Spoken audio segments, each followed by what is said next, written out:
We started this series charting the rise and fall of the Aces and Eights, but little did we know that the secret story within this Patreon podcast series has actually been the real downfall of TNA and the death of the Hogan and Bischoff era. Yeah, when we started, I think we both were excited to do Aces and Eights and The Wedding and Bully Ray and the boob falling out and all the famous moments from the Aces and Eights storyline. It's getting hot in here. Yeah, you've named things from one episode of Impact. That one episode is great. All three versions of it.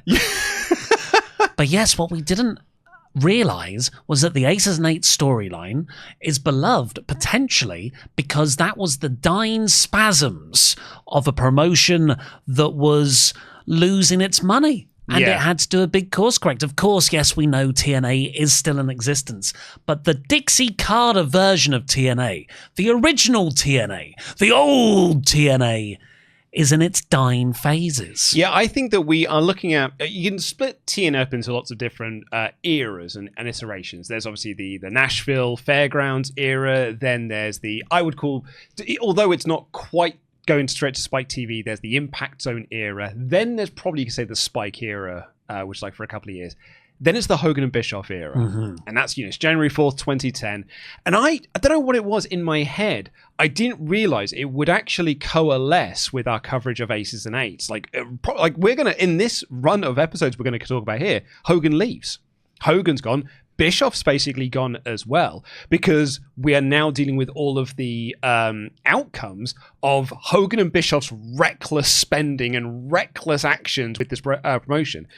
Going into our next era, which is, why is this company still around? Yes. Basically, this era is, and I mean this in the most loving way possible, it becomes a punchline of, are you kidding? TNA's still around. Are you joking? TNA still got a TV show. Are you kidding me? TNA is still doing like weekly pay-per-views. Yeah, when you rank all the various eras of TNA, including the ones that came after, the sort of rebranded TNA, the WWE version of TNA in 2025, the really fun Anthem ownership era with Sami Callihan and Pentagon and Eddie Kingston. That's where I first saw Eddie Kingston with the new LAX. Yeah, the new LAX. Santana and Ortiz. Don Callis is a huge part of that era.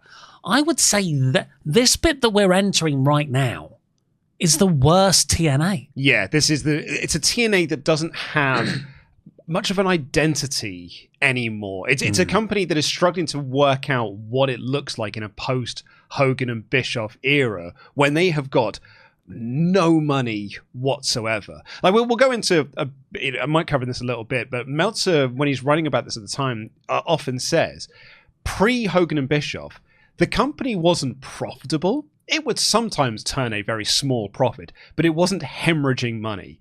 But over the 3 years that Hogan and Bischoff have been here, it has done nothing but hemorrhage money year on year on year. And now we are dealing with the consequences of those actions. And it's companies like, oh, we've got to tighten up these purse strings. So Sting, sorry, you've got to go. AJ Styles, sorry, you've got to go. Oh, Bruce Pritchard, sorry, you've got to go. Wasn't all bad then. D'Lo Brown, sorry, you've got to go. Devon Dudley, sorry, you've got to go. And they just cut a bunch of people. But Al Snow? Tell me Al Snow's safe. Al Snow is safe. Oh, thank God. I always wonder where he is. But, SoCal Val. Yeah. Sorry, you've got to go. They cut a bunch of people. They cut a bunch of people's deals. Ken Anderson will leave in this period of time before he does eventually re-sign and come back, but at a much lower deal than what he was on previously.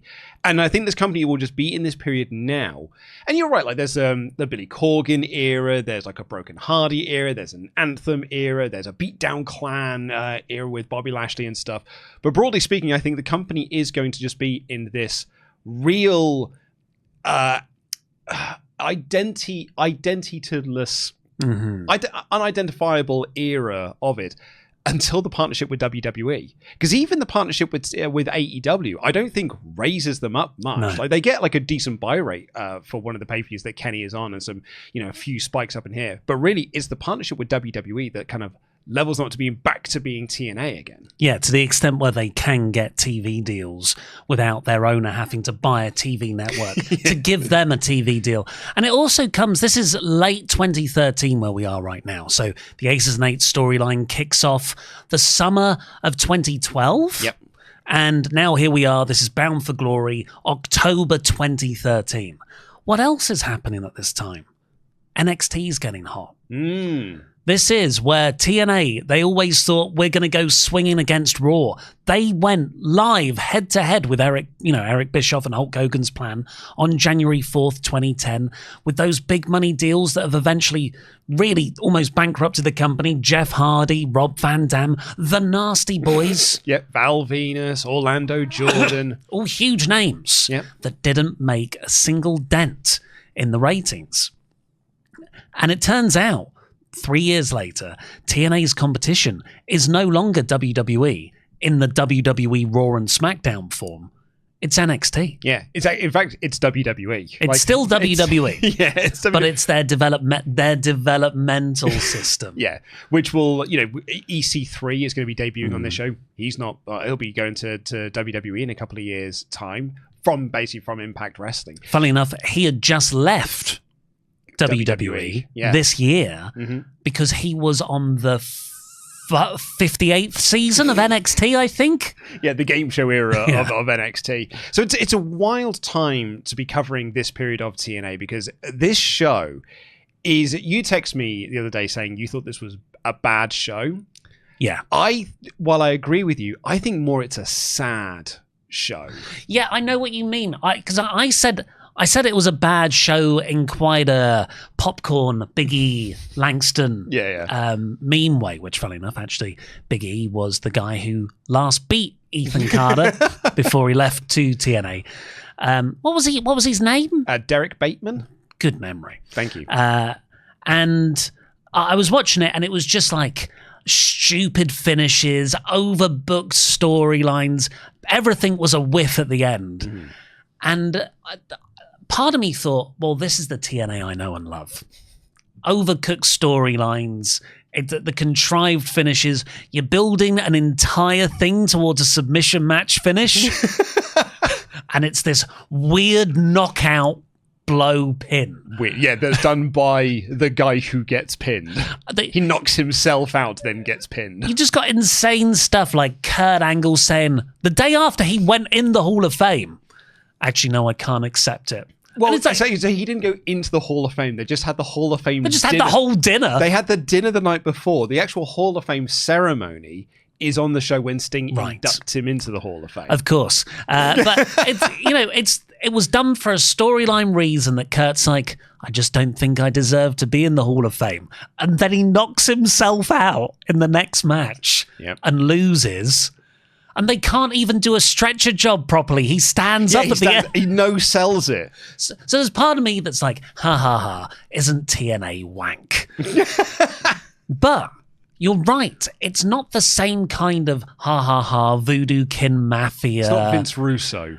Reverse battle royal. There is a sadness there as well because there's desperation. I don't feel like they know what they're doing and they're just clinging at things to pull themselves out of this spending black hole. Well, what they're looking to do, there are two big swings they've had over the last 18 months that we've been covering this angle of Aces and Eights is in the form of copying the NWO in the Aces and Eights. That was Bischoff's big thing in the summer of last year. Remember we covered in the last episode, he's never felt more creative. And that really is, I'm just copying a gimmick I did in 1996. Which was him copying a gimmick from Japan.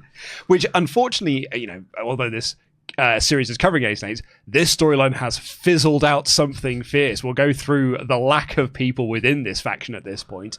But their other big swing is to copy WWE and do both Bryan Danielson versus Stephanie McMahon and The Authority, and also copying CM Punk from 2011, but doing it in the same guy in AJ Styles, who they'd also copied 1997 Sting with in the NWO storyline just a couple of months earlier. I think it's AJ's fault. I think, look, we love AJ now. Before he went to New Japan, I bet if you asked AJ in 2012, what's your character? He'd go, I wrestle. I'm the phenomenal one. I'm the phenomenal one. I'm a day one guy. I'm like, but what does that mean? Do you get annoyed by certain things?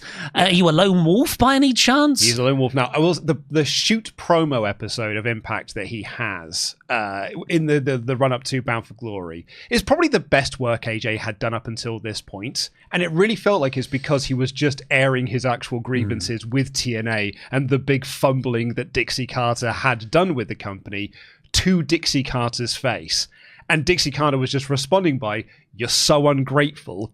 Look how much of a star I've made you," which I think also feels quite real from Dixie Carter's perspective as well, because AJ at this point, when we get to Bound for Glory, is wrestling for TNA without a contract. And yes, I cannot wait to get into the Dixie Carter acting. Oh, the main character of this show. Yes, because oh my God, so just if you've not been following this, the whole series is on patreon.com/WrestleTalk. This is the 5th episode. You can watch the first episode, which was Bound for Glory 2012. Bound for Glory 2012. It's on WrestleTalk's YouTube channel. And then the rest have been on Patreon. And it's like we're jumping about 3 months ahead every time, recapping everything on TV that happened with Aces and Eights. And then we review the whole pay-per-view show. But the last show we did was 2 months before this. It was August's double episode of Hardcore Justice, because TNA weren't doing pay-per-views broadly at this time. These were TV specials over 2 weeks, which NXT would actually do 10 years later. And that episode ends with, Bully wins the title back from Chris Sabin. The AJ Styles becomes the phenomenal one again, and he defeats the dastardly Devon, making him leave TNA from Aces and Eights.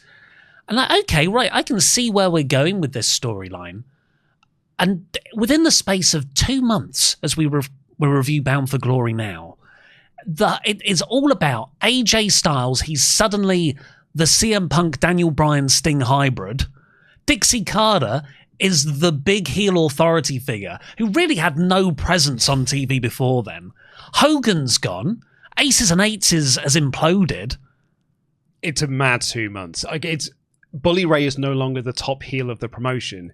Dixie Carter is the top heel of the promotion. This Dixie Carter run was so bad, I still have PTSD. That even if Tony Khan appears, if his door appears on screen with his little Time Cop name bar, I get scared that Tony's finally reached the moment in his booking where he goes, I'm the lead character. I think I should be on TV more. Do you not think, going up to other people who he knows will agree with him, don't you think I should be a character on TV? In the same way that back in this time, Dixie Carter was going up to people being like, I think I should be on TV more. And it'd be like, yes, Miss Carter, I think you should. Yeah, imagine Tony coming up to you, unblinking.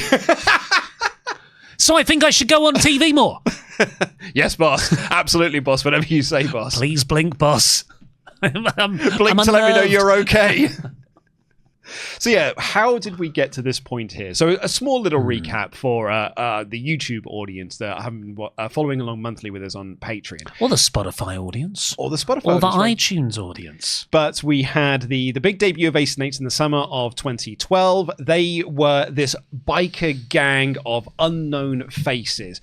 And then towards the end of 2012, a few of them started to unveil themselves. So Devon Dudley was revealed to be the first member officially of the Aces and Eights. Then you had Doc Gallows. You had Nux reveal themselves. It was Mike Knox from WWE. Doc Gallows is obviously Luke Gallows from WWE as well. He one half of the Good Brothers, former Quizlemania Tag Team Champion. Current Quizlemania Tag Team Champion, some might say. Then you had Wes Briscoe and Garrett Bischoff. You had D'Lo Brown reveal themselves, leading up to Lockdown 2013, when Bully Ray was revealed as the leader of Ace and Eights. He'd actually been tagging with Sting and Hogan to fight off against the Ace and Eights, but it was a ploy by Bully Ray to get him into the main event of Lockdown to win the world title from Jeff Hardy. In the process of all of this, he married Hulk Hogan's daughter, and they did this huge angle on TV where Brooke's boobs fell out by accident, and she had to tell her dad live on TV, Dad, my boobs are falling out. To the work, brother. Shoot. Look at your daddy, look at your daddy. So we had all of this. I would say, just to jump in, the Aces and Eights storyline was really good at first. Then they kept being beaten. Oh, they lost a bunch. When they revealed the people as either undercarders or people, the less successful tag partners in TNA, it was like, oh, this is a nothing faction. So they sort of lost their credibility. But when they weaved the Bully Ray storyline, which seemed separate with the Hogan soap opera with Brooke, with the Aces and Eights, it was a genuine great moment. Awesome. Yeah. Really, really good. Lockdown 2013, we very much enjoyed that show, even though they ruined their own gimmick. And only 3 of the matches are inside a cage. All of them should be, you cowards. Rubbish. This is the problem with the Hogan and Bischoff here. This is actually the true victim of TNA. We want to protect the stipulation. No. I think Robbie T versus Robbie E should also be in a cage. With another gimmick on top. Electrify it. So we had all of that. So Bully Ray becomes the leader. Almost immediately that he becomes the leader, it feels like the wheels fall off of this faction. And part of that is because A, contracts are coming up. B, money is running out within TNA. C, Brooke Hogan gets engaged to someone else, so she gets dropped from the storyline and gets released from the company. So that element of the story falls apart. And then we had our last episode saw Bully Ray win back the TNA World Championship, which he lost to Chris Sabin 2 weeks earlier. And Devon Dudley got pinned in the Ace and Eights versus the main event Mafia, with that classic lineup that we all remember of the main event Mafia: Rampage Jackson and Magnus, Samoa Joe, AJ Styles, and so just Sting. Kurt Angle was meant to be in there, but he went through one of his DUI moments and he went to rehab. Yeah, Joe was in the not original lineup. He was in the second. He was added to. He was in the second era, I suppose, of that group. So Devon Dudley is now out of the group, and there are fractures within the Ace and Eights because Bubba Ray Dudley, Bully Ray, has been more focused not on club business but on bully business. He's replaced Brooke Hogan with Brooke Tessmacher. He's brought in Tito Ortiz to be part of the group as well, which the rest of the group didn't get to vote on. So now Ken Anderson is wary of Bully Ray. He seems to be splitting off from the group. Doc Gallows just got released by TNA, so any storyline that he had, which they were starting to do, just got dropped, so he's out of the group as well. This faction feels like it's falling apart from the top down. But from much like TNA. But from a kayfabe standpoint, yes. This is planned, but it's also the reality behind the scenes, because TNA, they've gone on an aggressive touring schedule, which their business model, which I did pitch to Jeremy Borash at the time. Bearing in mind, I was, to his eyes, a fan. I was a mark. Yes, I was producing the Wrestle Talk show, but I don't think I introduced myself as such. Yeah. But yes, that wasn't part of their business model. They weren't set up really to do it. So they were hemorrhaging even more money by doing tours in different states. Yeah, they started to tape TV on the road because they felt that was the answer to build up their TV ratings. Yeah. Because no matter what Hogan and Bischoff did during their 3 years at the top of this company, nothing ever changed. Mm-hmm. Buy rates were the same. Viewership on TV was the same. Like Meltzer, I think, writes in the Observer at one point, is like, there would be a national emergency. They would still do 1 million viewers on Spike on a Thursday night. Like, no matter what happened, sports never affected them. Weather never affected them. Competition never affected them. They just drew 1 million viewers all the time, and they would draw out the same pay-per-view buy rate every single time. It's a remarkable company for the sort of like this 3-year period. So nothing they did grew, but this is their last big swing. We need to go on tour. That's the magic bullet to not only turn this company around in terms of ratings, but to turn around in terms of money as well. But as we covered in the last episode, they were spending so much money touring and not making any of it back in terms of ticket sales or merchandise. So every show was just losing them money. Interestingly, I actually started this morning listening to the AEW book. This book is All Elite. And there's a part right at the start of the book, they talk about how AEW was really, like, it was the right time for a viable alternative promotion. Not because of there was this big swing in the indies and All In and things like that, which is certainly part of it. The real big driving factor as to how you can have a viable competitor to WWE was TV rights fees. Because TV rights fees had suddenly become the biggest money earner for a wrestling company than it had ever been previously. Yeah. Previously, for WWE, money was on house shows. It was on live events. It was on merchandise. It was on pay-per-views. It was on pay-per-views. But all of a sudden, these actually fell down the leaderboard in terms of money rights fees. That became the biggest money thing they could make. And all of WWE's big money deals outside of the Saudi Arabia deal have been for TV rights. Yeah. It's the Netflix deal. It deals with USA. It deals with Fox. It deals with ESPN. That's where the money is right now. So AEW were able to become a profitable company, and Tony Khan knew they could be a profitable company early doors because he knew he would be able to get a TV deal because he had connections with Warner Media, and that is what would get them the money that they needed. But TNA did not have that landscape to take advantage of. Exactly. Back here, the money's in live events, the money's in merchandise, and they're not making any money from that. So they've got TV exposure, but that TV exposure is not leading to anything. They could never really convert to pay-per-view as well. No, awful. They had a terrible conversion rate because they'd have, as we said, 1 million people watching the show every week, and they would convince around 18,000 of them to buy a pay-per-view when they did the monthly. Yeah, so 1.8%. Whereas I think AEW's pay-per-view to TV viewership conversion rate is for every one person who watches on TV, 300 people order on pay-per-view. It's insane. Yeah, like no matter what, again, like you talk about a consistent audience, like 125,000 people will just buy every AEW pay-per-view, regardless of who's on the card. There'll just be this 120 to 130,000 group that always buy an AEW show.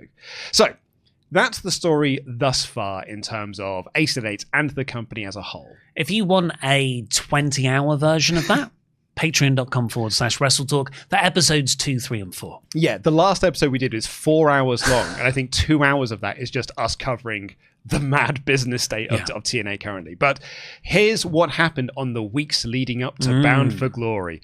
We kick off on the August 29th edition where Bully Ray is in a bad mood because Devon Dudley, brother Devon, is no longer in the Aces and Eights. He's no longer in TNA, and he's mad at all of the people, and he's disappointed in Devon Dudley. Oh, wait, but he's your brother. No, Bubba. He's always been a side piece to Team 3D. He's always been a disappointment. The only man that Bully Ray needs in this group is Tito Ortiz.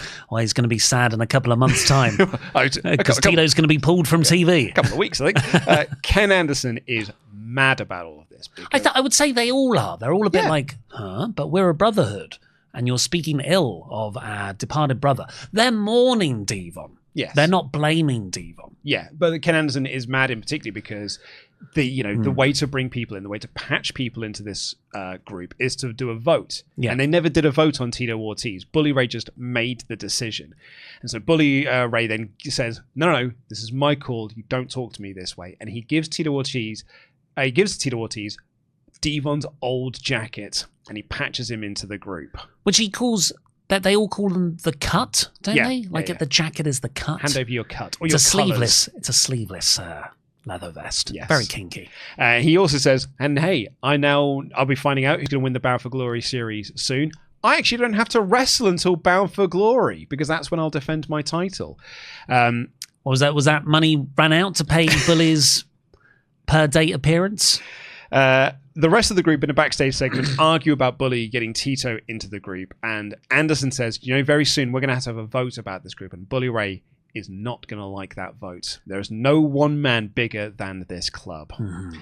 AJ does a promo where he says, I'm not part of the main event mafia. Don't worry, I don't think anyone is really at this point. And I'm also stepping back on my character progression to be the boring guy I was before Hardcore Justice. Well, that's because he needs to be CM Punk in 2011 and Bryan Danielson in 2013 and not AJ Styles of 2005. So AJ... You've got to look to the future, Ollie. AJ came back, I think, in February when he's been doing this lone wolf gimmick. Who's he going to side with? Aces and Eights or the main event Mafia and the TNA guys? Because Kurt was pulled for rehab and DUI reasons, AJ had to become a babyface. And when we watched it, I was like, oh, okay, so good. They fast forwarded because the AJ stuff wasn't working, and he's back to being phenomenal, AJ Styles. Nope, the very next episode, he's back to being the lone wolf. Because that's the direction I want to go with, because that's going to lead to Bound for Glory. Again, where Dixie Carter could be the main character. We love AJ Styles. He's not cool. AJ Styles has never been cool. We love him because he's goofy. I don't know. I kind of dig this version of AJ. And okay, so I'm not watching TNA at this point in time. I'm just keeping up to date with it through things like Observer Radio and whatnot. But I did kind of like this story that they were doing because in my fan head, I was like, they've got the chance here to do the Summer of Punk story from 2011 properly. Because WWE fumbled that story and they did it so badly. Here's the opportunity to do that story right. It's only now that I am, 12 years older. 12 years older than I was when this happened. That I can now look at this with slightly more adult eyes and be like, oh, no one comes out of this looking good. Because what you are doing is telling a story where you as a fan wants the top babyface of the promotion to leave the promotion and wrestle elsewhere. And if he re-signed with TNA, you would boo that because you don't want him to go back to TNA. Yeah, and what they've done, and this was not the case before, but when we left on the last episode, they are turning TNA as a promotion in kayfabe heel. Yeah. Even when Hulk Hogan was the boss for ages, he was a babyface. Therefore, TNA was a babyface. TNA has been framed as the good guys in opposition to this invading bad guy force, Aces and Eights and Bully Ray. But now they're telling you, actually, we were pretty crappy to our employees all along. Yeah. Independent contractors all along. Yeah. And that's why AJ's disgruntled now. Dixie Carter, IRL and on screen, is a bad boss. Yeah. She's a bad businesswoman. Her character is, I am bad at running a wrestling promotion. That is an insane thing to do. Hey, they always say the best wrestling characters are just exaggerations of your true self. And they're not even exaggerating. Just putting her out there. So Hogan ends this episode with a promo. Ray and Brooke Tessmacher, comes out. And Hogan says, do you know what, Bully? You and my daughter are now officially divorced. That's that one done. Oh, so Hogan can do that? Yeah. Oh, great. He said that what sweeping powers he has in his authority role. He said Brooke's moving on. That's it. And that is it now. That is definitely we had the storyline effectively dead, but now that's the last line of the Brooke and Bully story that we were doing from January. And Brooke Hogan's not on screen for this. No, she's been released. Because she's already been released. Yeah. It's just, imagine, I bet Vince would have loved this to have been Hogan going, because now she's going out with me. I get the impression, we talked about this with people like Jeff Hardy and Rob Van Dam. You know, we said about RVD looked like he was mentally checked out during the TNA matches we watched him. I get the feeling that Hogan's mentally checked out at this point. Oh, he knows he's leaving. Yeah, I think so too. I mean, there's a lot of talk, we'll get to it in a bit, of he could re-sign, they might sign him to a new deal. But in these two promo segments that we've got here, he fumbles his lines left, right, and center. He says that in 2 weeks' time, Ray is going to defend the title against a member of the Aces and Eights. So he's going to force him to wrestle and defend the title. And he also says, you're going to defend the title against Sting next week. Forgetting that Sting isn't allowed to fight for the title anymore because Bully Ray beat him earlier in the year, with the stipulation was Sting can no longer challenge for the world title. And when we get to the match I think it's in a week's time? Mm-hmm. Yeah, in a week's time. We'll get to it in a bit. It is the following week's show. It's a non-title match, and they have to go to great lengths to say it's not a title match. Because then how could the member of Aces and Eights face Bully for the title? Yeah. If the title's on, it's bad. So on the following week's episode, September 5th, Aces and Eights open up the show with Bully saying that this family, because now that someone in his group is going to be fighting against him, he's gone full babyface on all of them. He's like, look, we're a family and we all rise together. This is not about me. This isn't about Brooke. This isn't about Tito. This is about all of us. And we're all on the same page, right? And he goes, I love you. I love you. But in particular, he goes up to Ken Anderson. He's like, and I really, really love you. And he hugs him. Ken barely hugs him back. Bully's performance and throughout the entire run of this has been faultless. Yeah. Wes and Garrett pin the tag team champions in a non-title match. It does not lead to a title match. I just want to highlight because that happens so many times for these two lads. Tito is banned from ringside for the main event and I think for the rest of this storyline. Oh, so that's Tito gone, is it? I think Tito's gone by this point, yeah. Oh, Bully must be heartbroken because he was properly I don't need anyone but this guy. Yeah, which also means that Rampage will be gone from the main event Mafia. Mm-hmm. The match with Sting and Bully Ray isn't actually a title match and sees Ray in the Scorpion Deathlock, and Ken Anderson goes to hand Bully Ray the Bullpen Hammer, but then he doesn't. He pulls it back, and Ray taps out. The world champion taps out to a guy who can't challenge for the world title. And Anderson mocks Ray and says, "It's going to be me that faces you next week for that world title." Yeah, this is the first full-on Ken Anderson babyface promo, because, you know, he's got the mic, he's getting right up into Bully Ray's face, who's down on the mat, and he's like, "Couldn't do it on your own, huh, Prez? Couldn't do it on your own. Do you know who I am?" And look, I'm curious about this one because you're on the Ken train. I am one of the few Anderson guys. Yep. Anderson. Loved him at the time. Mother. Ray. I'm one of the few Anderson fans and defenders. I remember being very excited that he was turning babyface in this storyline when it was unfolding. Similar to how Kurt Angle briefly turned face when I was a kid in the Invasion storyline. Because I was like, oh my God, he's my favorite. And now he's actually a good guy. Mm-hmm. Yeah. But when he started cutting this promo, I saw what you mean. Yeah, he's annoying, right? It was quite obnoxious. Yeah, it's good. This is one of the calmer Anderson promos that he does when he gets full Anderson. Yes, never go full Anderson. I feel like he's got a very good... I love his promo style, but he gets too excited here. Yeah. And it becomes quite unpleasant to listen to. But yeah, he does... I did enjoy when he said, "Do you know who I am?" Yes. Which is Bully's line. And then it opened up the opportunity for Ken to then do his entrance. From Green Bay, Wisconsin! Mister! Like a lot of this. Yeah. Which would have been great. He over-egged it a bit too much. Yeah. And he didn't start and then stop. The following week is No Surrender as a TV special, with Ray opening the show in a bad mood because his family is not on the same page, but he's willing to forgive Ken Anderson all of the issues because it's not Ken's fault. It's Hogan's fault because, you know, one of the big angles we want to build to this, one of the big matches we've really been building to since the start of the storyline in the summer of last year is Bully Ray versus Hulk Hogan, which I'm sure we will get to shortly.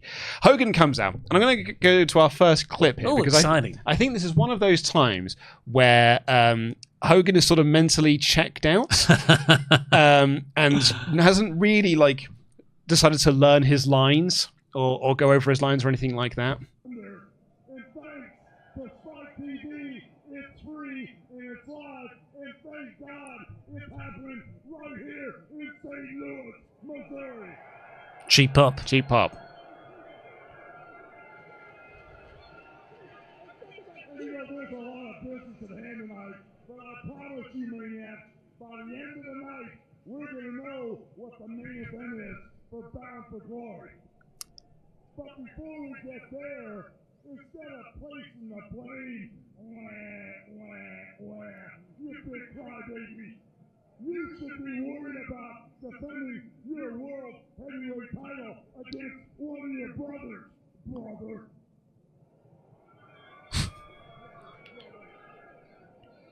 It all makes sense so far. You know something, Hulk? You're the reason why there's problems with the Aces and Eights. I know my brother Ken Anderson is going to do the right thing.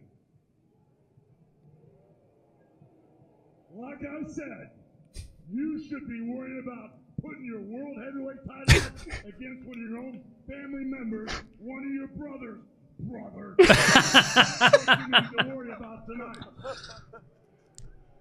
I need a bit more time. Do the spot again. Hold on. Well, So that's just like in a match. Yeah. When the spot doesn't work, let's just do that spot Just again. do the spot again. If Hogan is there, it's like, line, brother. Just need to. He's got stuck. And I can relate to this because when I was a child actor, I remember once I had a big monologue I had to do as I was playing a teacher in a play, and I had this big long speech about the role of a teacher and within sort of like a child's life, and it's split into two halves. You have this big long first bit, and then another teacher asks me a question. Then I have a second bit. And halfway through the first bit, I suddenly realized, I'm doing part of the second bit of the monologue. Yeah. And so then the teacher asked me the question, and I said, well, like I was just saying, and I just did the You did the whole speech again. More or less did that bit of the speech again. Well, like I was saying, brother. So I feel for Bully there, for Hogan even. So Anderson won't shake the hand. Anderson comes out at this point, but he's not shaking the hand of Hogan. Taz is like, he's going to do the right thing. Ray just wants him to apologize, but Anderson says, look, I was out of line, and I can't wait to get out of line again tonight. Oh, from Green Bay, Wisconsin!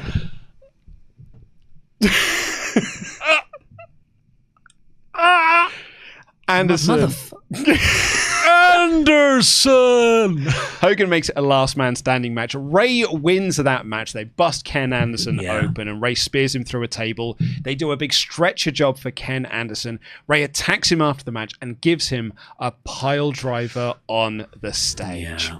So the idea was, Ken proved his toughness, but Bully was probably went one step beyond. He even threatened to stab Ken Anderson with a shard of the table. Yes. So we're doing this angle because, it's you're right, like to show how far Bully Ray's willing to go, but also there's money reasons. So this is from the Observer. There are a ton of questions regarding the future of TNA, as in the face of major cutbacks, there is much speculation regarding the changes that will be made and may need to be made.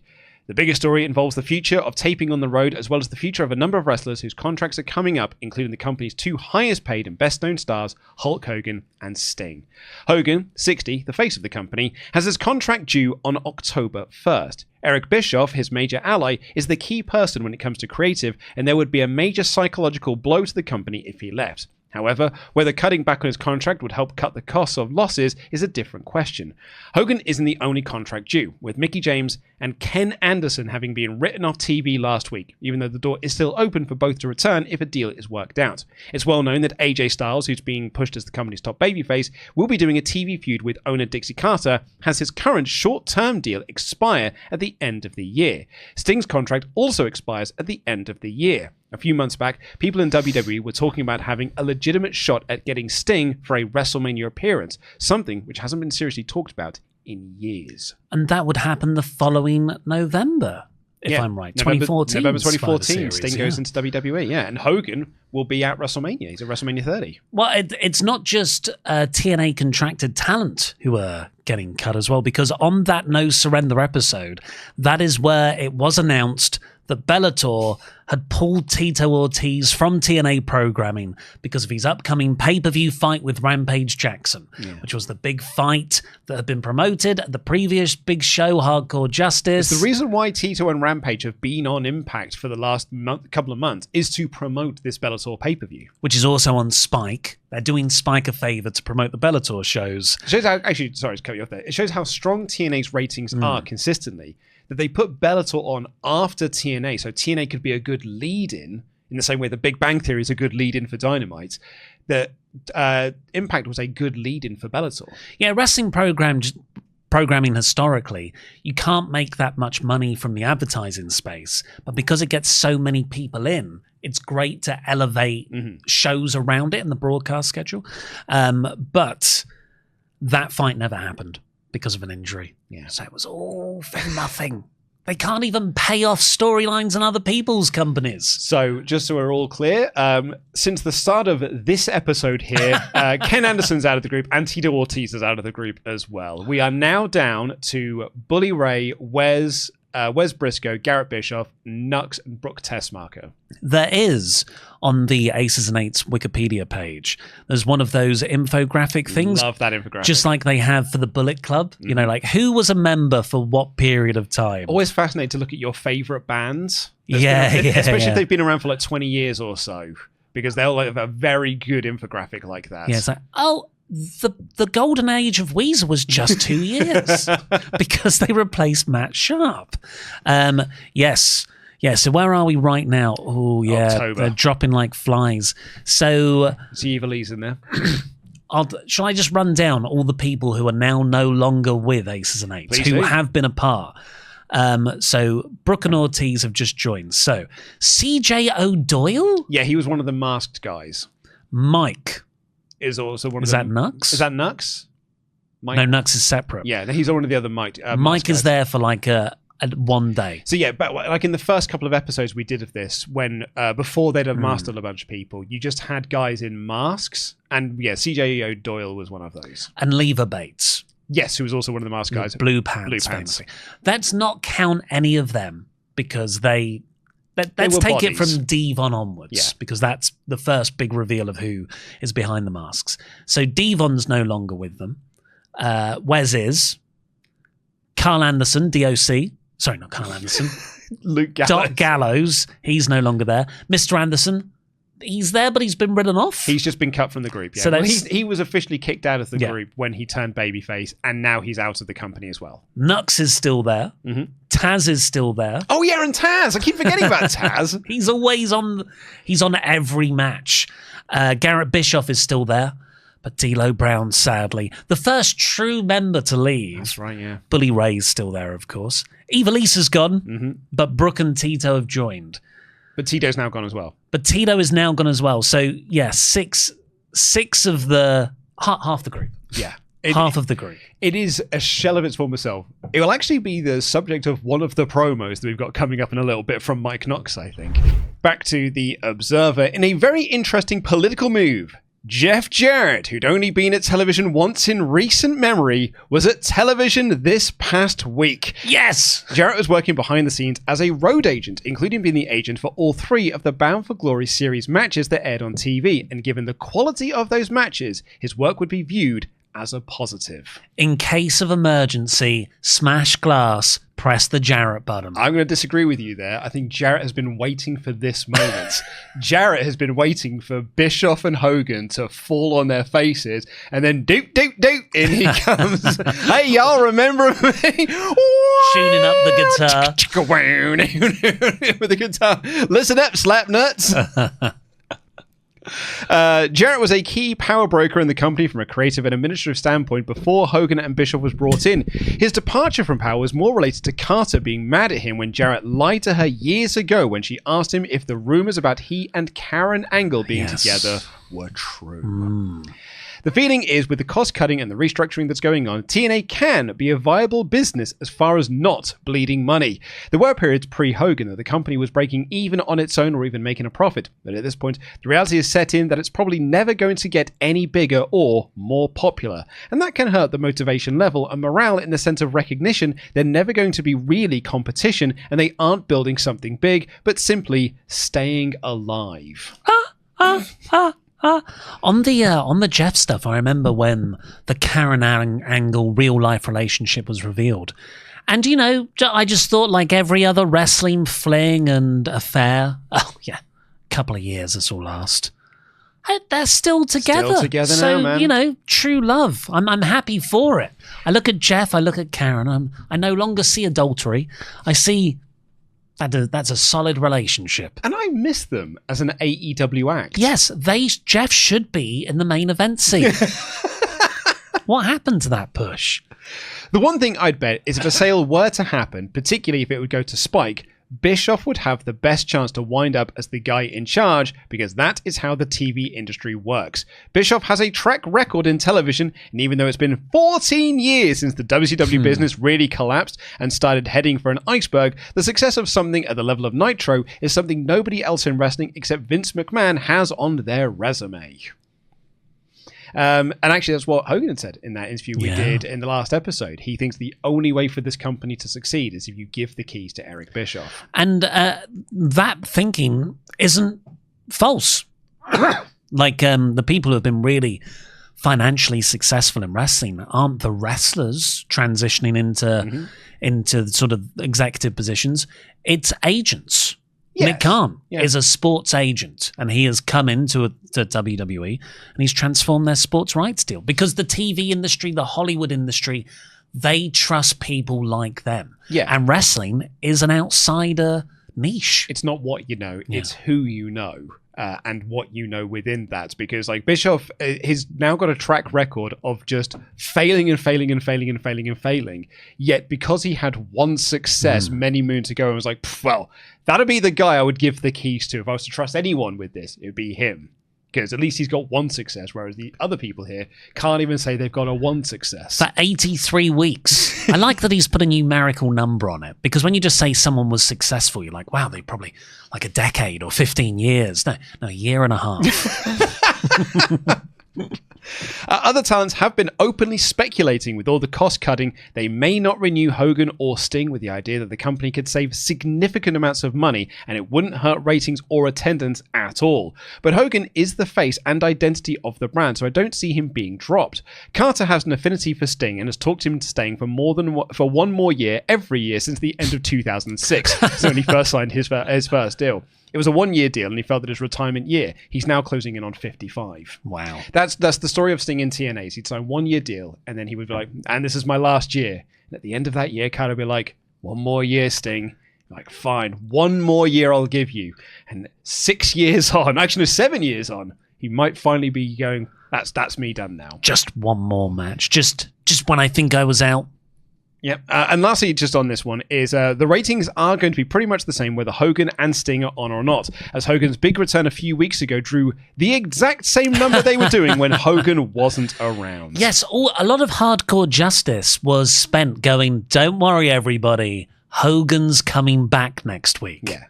And yeah, just it wasn't the success they thought it would be. Because the WCW methodology that Hogan used to employ was that he would take himself off TV when WCW would be going up against stiff competition like sports or something. And then he would come back when the sports are over. The number would go up and he'd be like, see, brother, it's because I was on the show. Yeah, Triple H would do the same thing. He would be... coincidentally absent during Monday Night Football series when Raw would be going up against it, season rather, so up until December, January time. And yeah, it does. That does obviously coincide with the February through to April Road to WrestleMania run. Yeah. Anderson's contract expires in a few weeks. The angle on TV where Anderson was taken out on a stretcher and Bully Ray pole drove him on the floor was used to write him off if he doesn't sign a new deal. If he signs a new deal, he'd be making $2,500 per appearance. It's left open for him to do a big return as a face and using the angle as an injury, a return from a concussion and neck injuries from the pile driver. That is crazy. Now, we're privy to the rates of wrestlers. Yeah. So not WWE ones, but people who work in the UK, we tend to find out about them just because we're well-connected guys. 2,500, that's $2,000 essentially. Yeah. Just under $2,000 sterling. Mm-hmm. That's not far away from what some imports charge. It's probably why they keep asking for it. And they get plane fare and stuff. Yeah. Granted, that's like as a one-off, like a short-term thing rather than an ongoing contract. But yeah. But it's also like, it's, 12 years later as well, 13 years later. It's not like inflation. Inflation has not played a part in per appearance deals you can get. But I guess it's not like TNA, Ring of Honor wouldn't be paying that much money per appearance. No. PWG wouldn't be paying that much per appearance here. No. We go to the September 19th episode of Impact, where Ray makes fun of Anderson because he couldn't make it last week. But the group at this point is just Ray, Brooke Tessmacher, Wes, Garrett, and Nux. And this is where Nux cuts a promo on Bully Ray and says, a year and a half ago, we had 25 members in this group. Now there's just 4 of us. This club is falling apart. And I'm like, there's Taz. There's actually 5 members of the group, and no one ever talks about Taz being part of this group. Yuck. There he is, but I digress. He also notes as well that apparently there is a first rule of the Aces and Eights that we've not discussed in the 18 months we've been covering this storyline. The first rule of Aces and Eights is bros before hoes. Oh, is it? Yeah. Right, and Bully Ray broke that rule by getting with Brooke Tessmacher. And they are trying to do this as an angle. Also, it's like a vow of celibacy as well. Yeah, it's bros before. Well, it's not a vow of celibacy. It's putting the bros before the hoes. Now, I like the idea that they're all monks.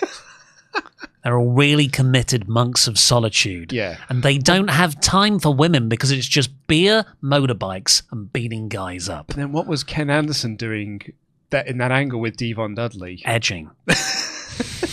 It was a test. Can he join us? And he definitely failed, given that noise he made. Oh, he spaffed everywhere. They're doing this because they're trying to get Ho as a overchant for Brooke Tessmacher. Right. So Bully Ray's doing like, don't you call my woman a hoe ever again, so that people can try and get to chant she's a hoe at her. I never got, or ho, Yeah. ho. So the whole audience emulating the Daniel Bryan chant would sound like Father Christmas. But that never happened. I never heard a ho chant. No. It doesn't really get over to the degree. They tried a couple of times, but it doesn't really get over. And the main event of this show is that AJ Styles, Dixie Carter shoot interview segment, which I'd say, if you can check it out, I'd go and give it a watch. Because it's quite interesting. I mean, it is literally a company imploding in front of your eyes.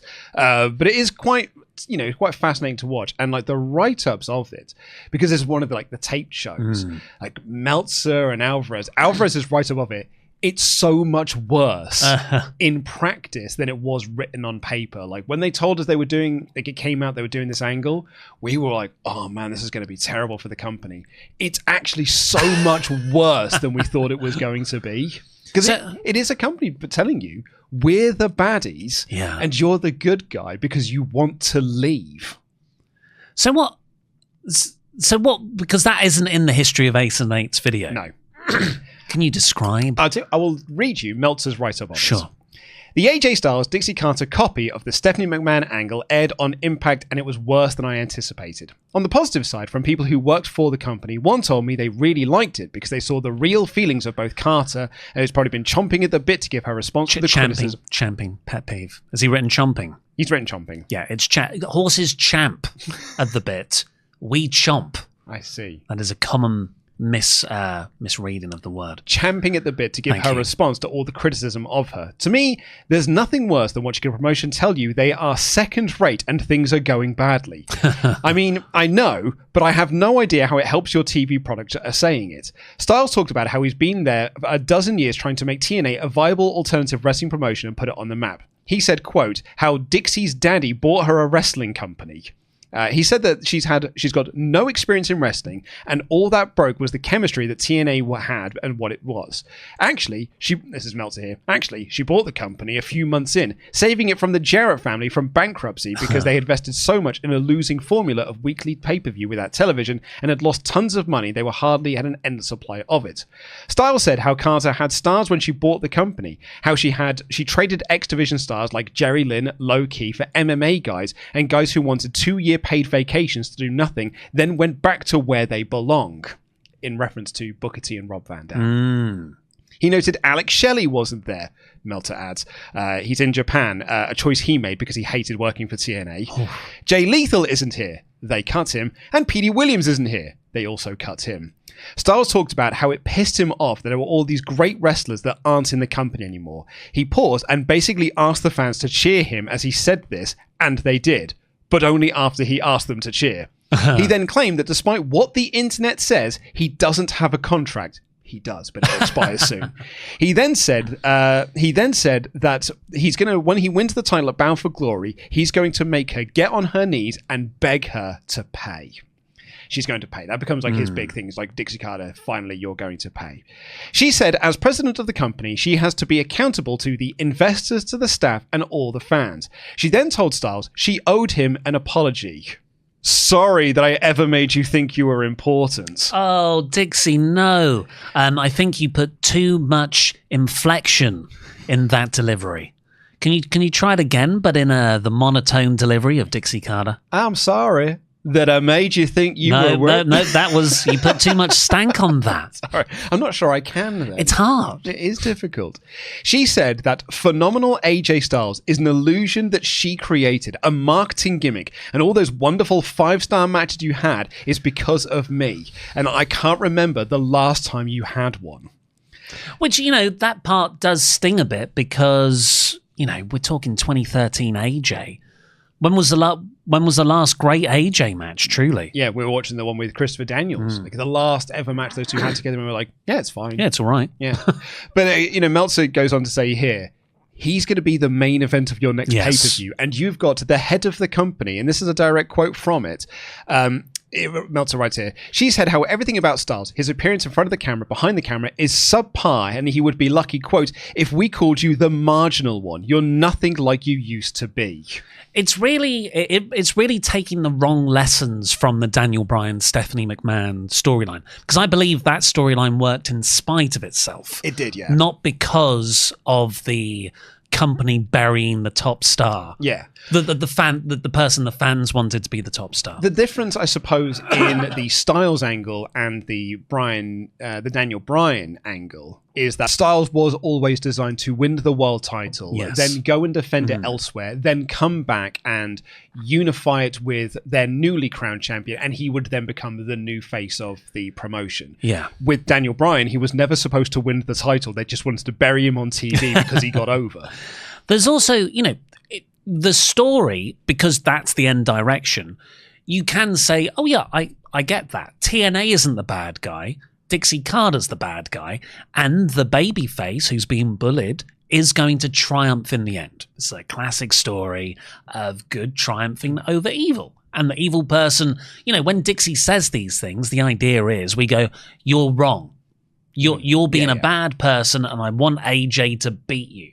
But it is another match that TNA cannot deliver on because they only make their top feuds of wrestler against authority figure who cannot wrestle. Yeah. What they're trying to do as well, on top of obviously copying and pasting what WWE are doing on another channel, is try and tie into the real life scenario that TNA are in, which is the company is falling apart. The company is failing, and that is a result of Dixie Carter's bad decisions as the leader of this company. And they're trying to turn that into an angle on TV, sort of with a knowing nod and wink that everyone in the audience knows all the backstage issues that are going on within TNA. So there's a part of me that's like, well, I kind of applaud them for trying to make this all one big angle, but it isn't making anyone come out of it looking good. You know what I mean? Like it is relying too much to me to know that you are doing this with a nod and a wink.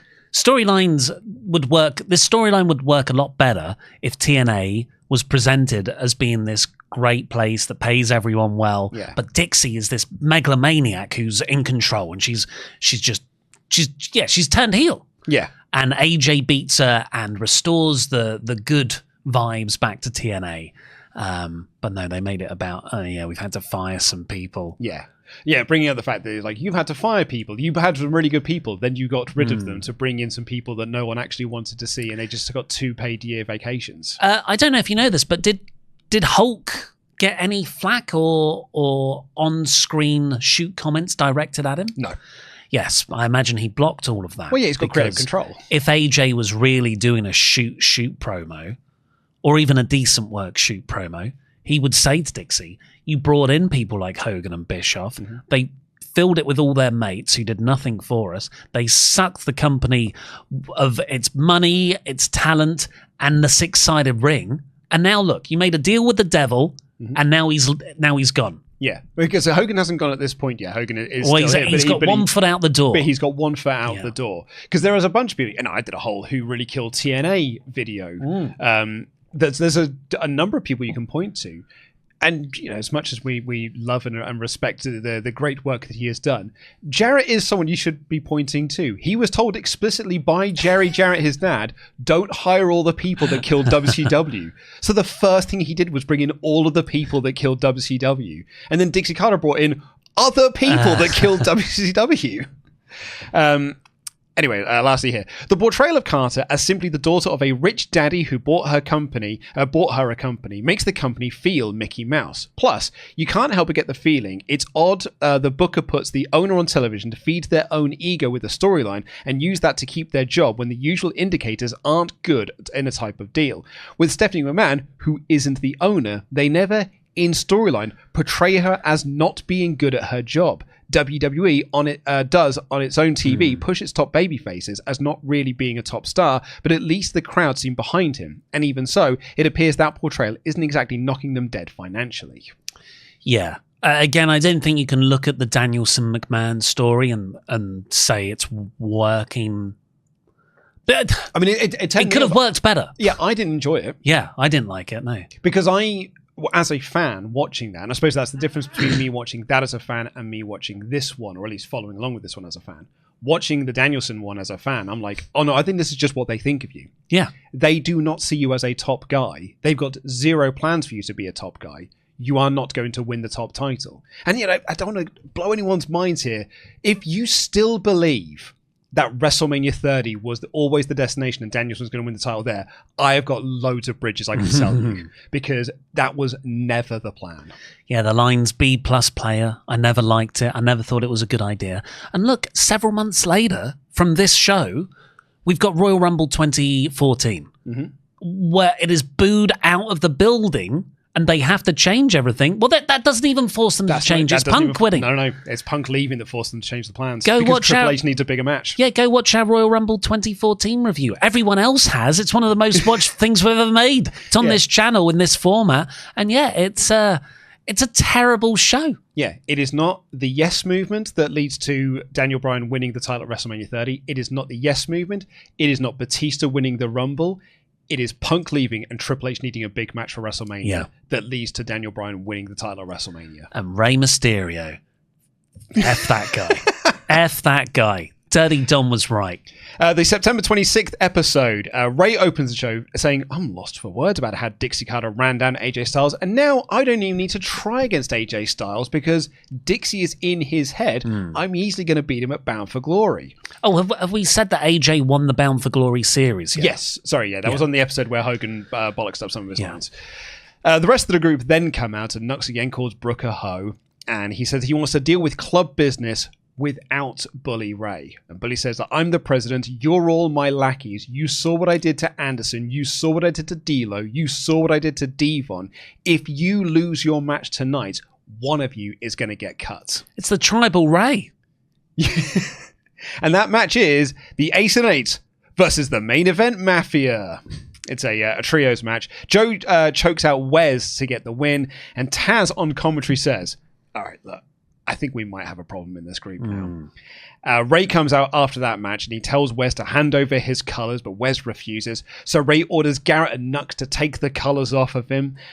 He says, I don't pay you to think. I pay you to do what I tell you to do. This stuff here, it's good. Like, again, I know the Aces and Eights rubbish by this point, but when they get to do the group dynamics, it is very Bloodline-esque. It's nowhere near as good as the Bloodline and those brilliant segments I'd have a decade later, but it's classic wrestling booking. You've got the bully, he's literally called Bully, and he is bullying the members of his own factions do what he wants, and you cannot help but feel for the faction members, even though it's Garrett Bischoff. Yeah, and actually all of these angles do get over with the crowd. It is a shame that the company has decided at this point, because Hogan's going and Bischoff and Ace and Eight was a Bischoff idea, they are just going to basically they've lost all interest in doing Ace and Eight. They are now more interested in doing Dixie Carter as the main character. So a lot of this stuff, while it is over with the crowd, it is not the be-all and end-all of the show anymore, which is what it used to be, and what it probably still should be with him as the world champion. But he gives the pile driver to Wes, takes the jacket off, and then does it again. And he grabs Nux, is like, now hand this back to me. And they, Nux is there and he's like contemplating whether he's going to do it. And eventually he hands the jacket over to Ray and he sides with him. Meltzer would write, for what it's worth, even though they are making cuts and in storyline Wes Briscoe was dropped last week, he is still tweeting this week telling people to watch the show, so it would indicate that he's coming back. Whoops, he leaves TNA in January 2014. This is the last time Wes Briscoe is seen on TNA television. Or anywhere, right? I know. He never went to WWE, NXT, Ring of Honor, AEW, PWG. Yeah. He's a Briscoe. I thought his facials in this when he's pleading, no, don't get rid of me. And, his wrestling was fine. He was a Kurt Angle project. Yeah, I'm surprised he never went on to other things, but maybe he was just a rightish guy in the wrong time. I actually, looking back now at the Aces and Eights, I'm amazed they didn't win more titles. Like, even putting the tag belts on Garrett and Wes feels like a no-brainer. Yeah, by this point, the belts are on Joseph Parks and Eric Young. Are they? The tag titles? They're on on Gunstorm. Oh, yeah, they're on Gunstorm. Yeah. Yeah, so what's the point? I mean, they're about to be on the Bromance.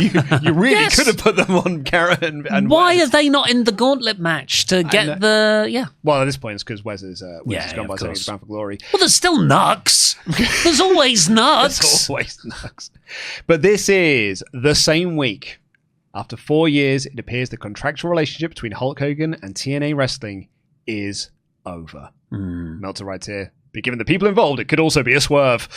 Hogan's contract expired on the 1st of December, and his last show was taped on the 26th of September. They taped a segment that is supposed to be his farewell. On the surface, it's crazy. The first part of the angle played on the September 26th, when Dixie Carter basically blew off AJ Styles, saying that she didn't need him. But when Hogan came out, she was begging him to help her out.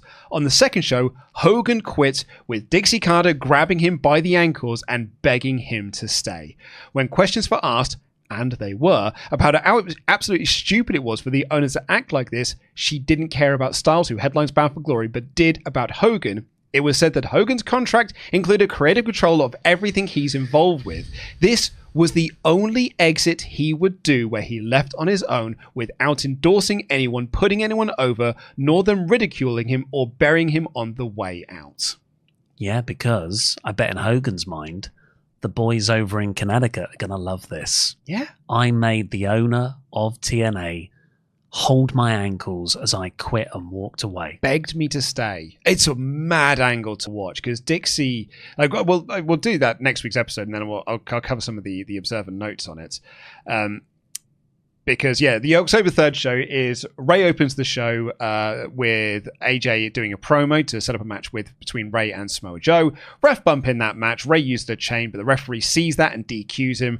Ray tries to take out Joe, but AJ makes the save and he celebrates in the crowd. That's the big angle of that episode. But the main event of it is Hogan quitting TNA, Dixie begging him to stay, and she literally hugs his leg, and Hogan walks up the ramp, dragging Dixie behind him while she is crying and saying, "This company cannot survive without you." I remember this so clearly. I would have listened to Solomonster's review of it maybe first. I can't remember when that would come out in the week and when TNA aired over here. Yeah. Or if I was likely torrenting at this point. But Solomonster was apocalyptic about it. Yeah. And he went on this long, beautiful rant about when Brian Alvarez does write the death of WCW. But it actually ended up being the appendix to the death of WCW reissue. You mean the death of TNA? Yeah, sorry, yeah. So the death of WCW at the end just has, here's all the similar mistakes that TNA have done. Yeah.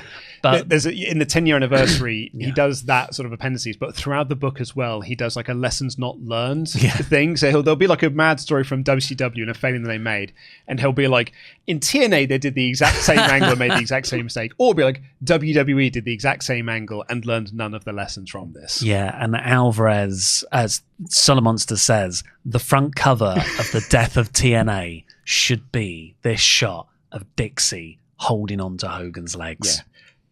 Alvarez and Meltzer on Wrestling Observer Radio, and they could not believe. It's unbelievable. It is unfathomable. It shows how little. I know there's legal obligations and stuff, but just it's crazy that they put themselves in this situation.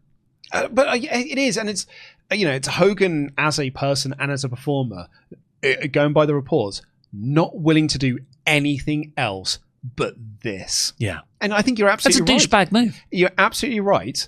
I think it's so you can call up Vince McMahon the following day and be like, brother, you'll never guess what I got these guys to do. I'll see you at WrestleMania. Yeah, he's already been flirting publicly with WWE over the summer. This is like, oh, Vince, this will pop Vince. Yeah. And it just, look, he's passed away this year, but you cannot get around the fact that he rinsed TNA. He would rinse wrestling promotions for the benefit of Hulk Hogan, not for those wrestling promotions and the people who work there. It is incredibly disrespectful. He is not a classy guy.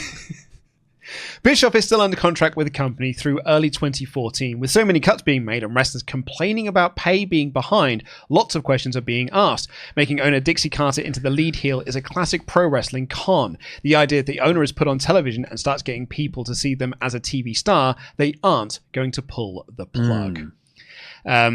I won't cover a lot of this, but like, there's a lot of what Hogan did for the company, or rather what he didn't do with the company.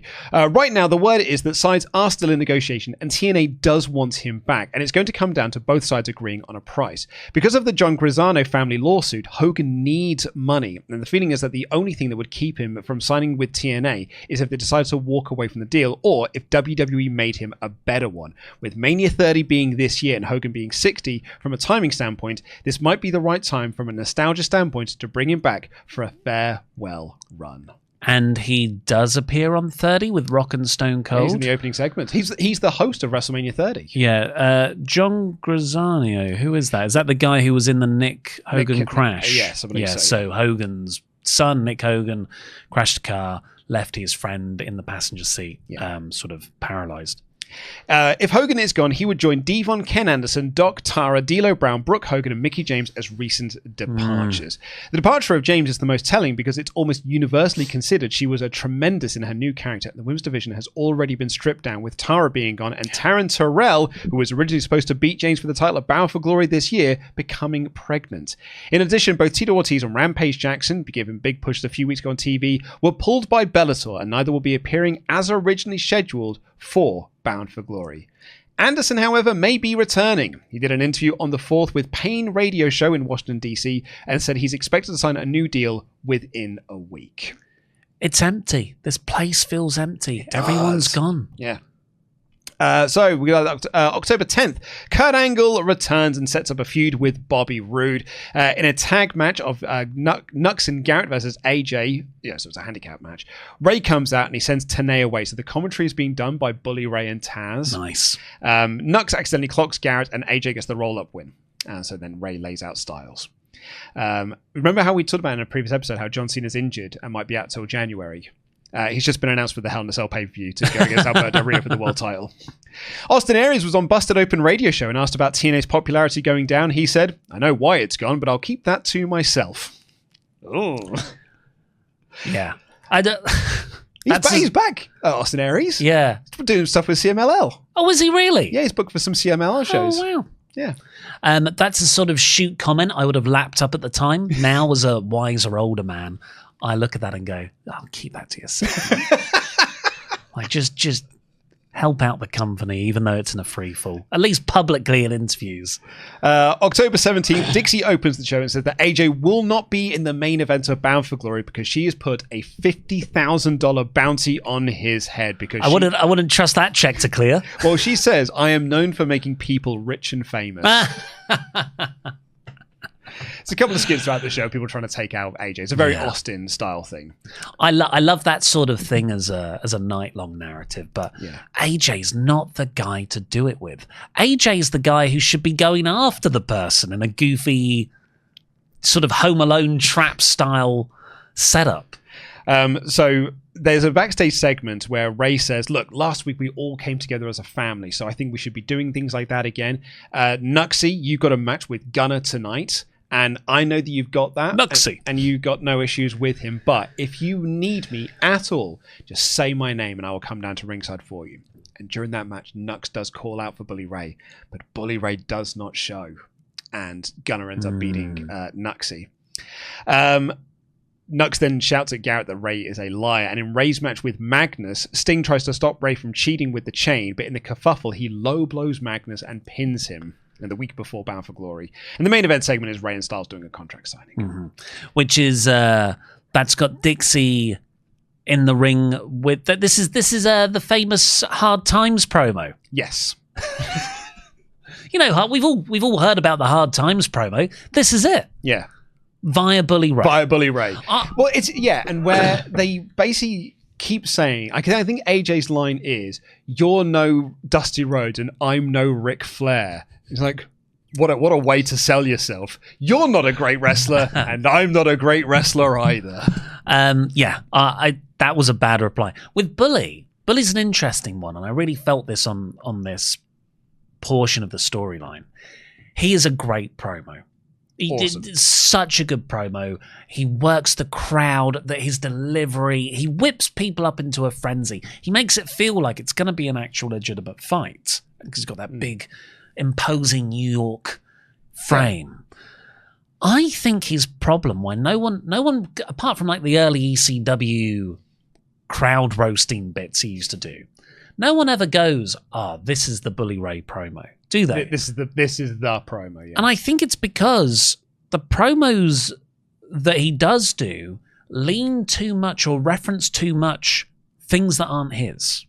Mm-hmm. Yeah. So I was always told very early on as a sort of writer, because I always used to like end essays with a quote from something. Yeah. Not like a quote from an interview, but like a bit of poetry or a thing, just to wrap up the whole thing. And someone said, you can have that at the start, but you want to leave people with your own words, not with someone else who said it better. I was that's totally right.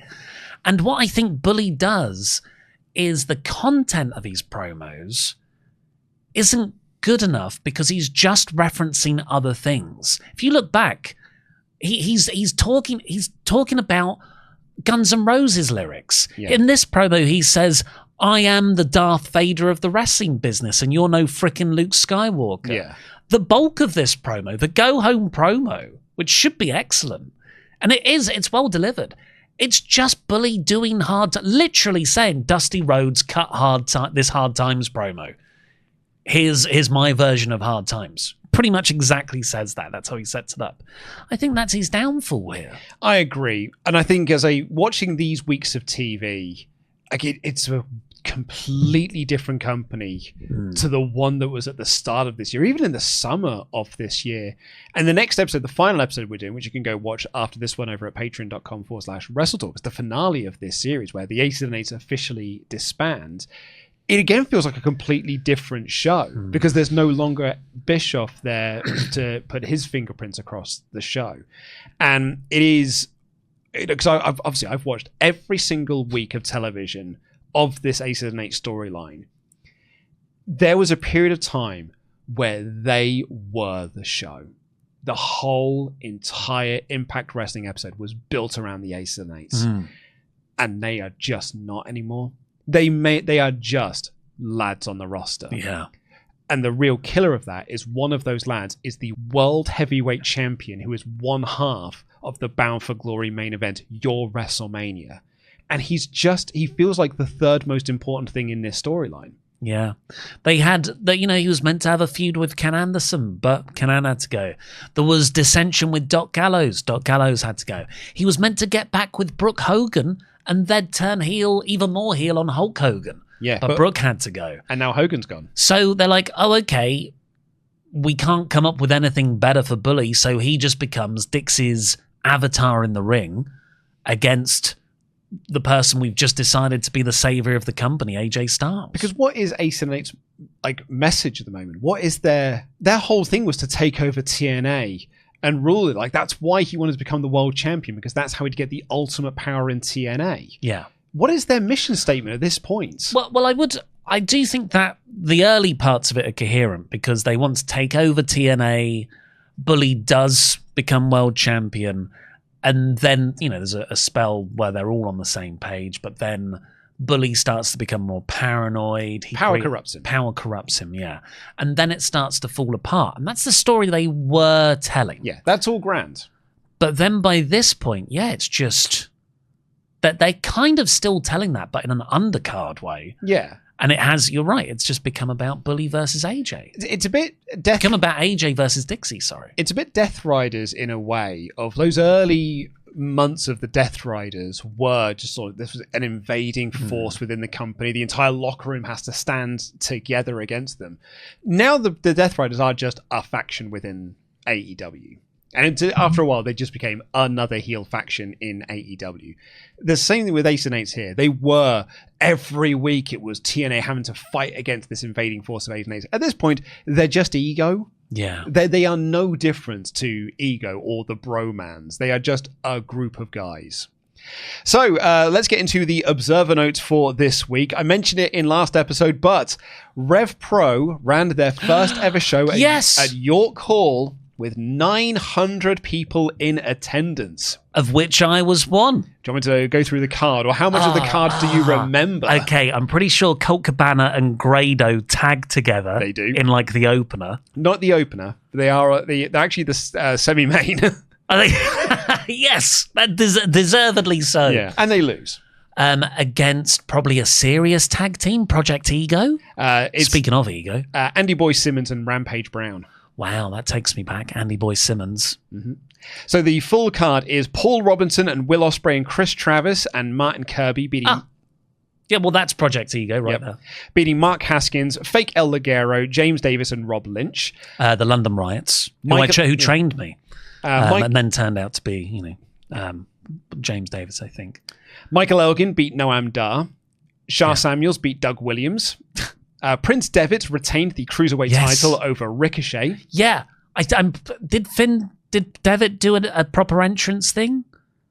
Because he would come out dressed in a different style, Zack Sabre Jr. beat Davey Richards. Then we had the tag match. Oh my God, yes. Oh God, I got... This is when I met Davey Richards. Oh, no way. I got Colt to sign a poster I'd bought, which I think is upstairs. Mm-hmm. It's the Chikara poster of Colt and Marty Jones and Quackenbush and Johnny Saint. Yeah. So I got him to sign that in the pre-thing. No way, it's from this show. It's from this show. Whoa. And Davey Richards was also there. And Colt Cabana I was obsessed with because of the art of wrestling. And he was just I love comedy wrestling.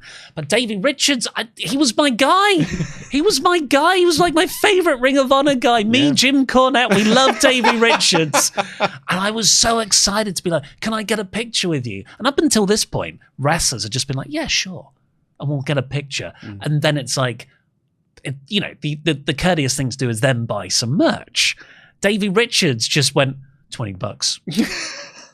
And I was like, oh, that's frosty. Yeah. And you know what, the sort of whole thing about meeting your heroes, that was a bit of a gut punch. I didn't want him to be like, oh, yo, bro, like, but there was a grumpy demeanor, which, I guess I hadn't met yet in a way that wasn't kayfabe. It wasn't gimmicked, nor was it just nice. It was just this, I don't want to be here. I need $20. I need $20. Yeah. Which, fair play.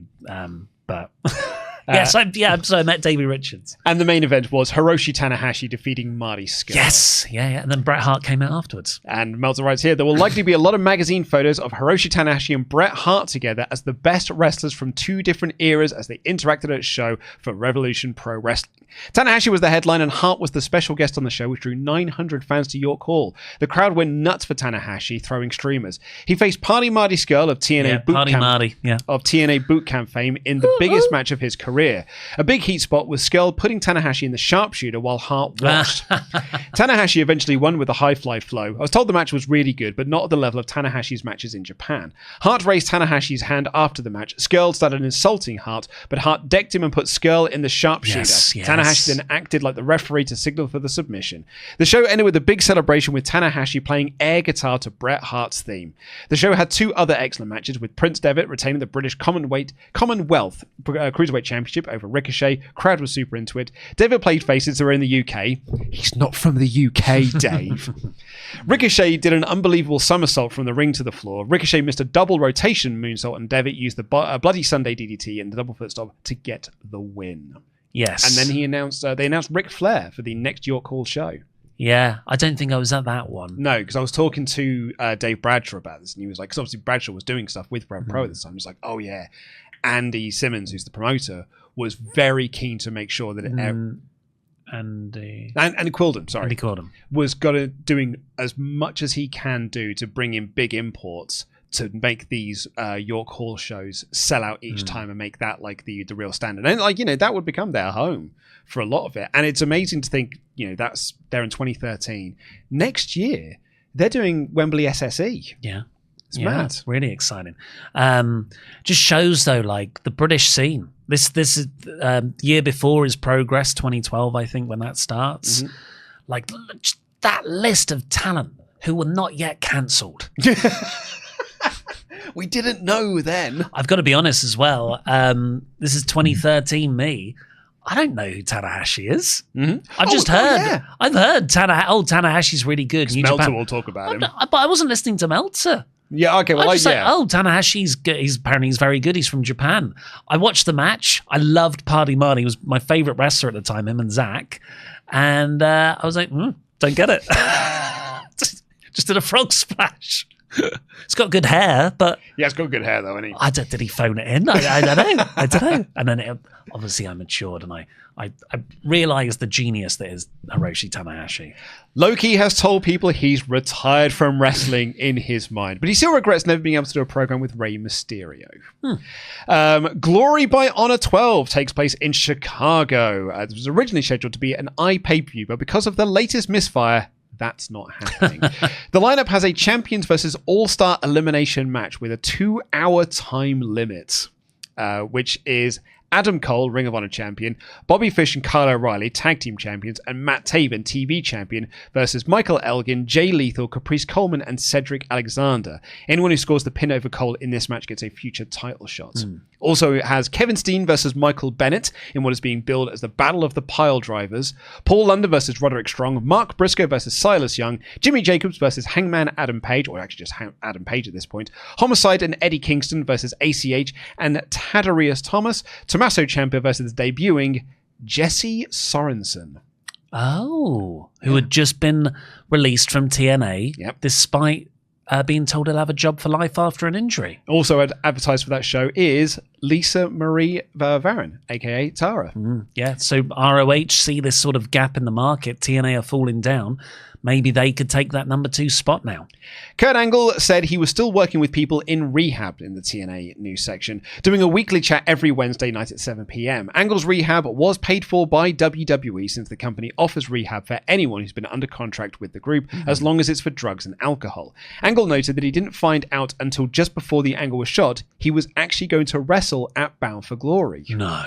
As noted just last week, the original card was Samoa Joe versus Bobby Roode, which is why the X Division angle was shot the way it was. So the angle is basically it was supposed to be Kenny King in that X Division opener in the Ultimate X match. Yeah. But then they just announced on the show, Samoa Joe's going to be in the match.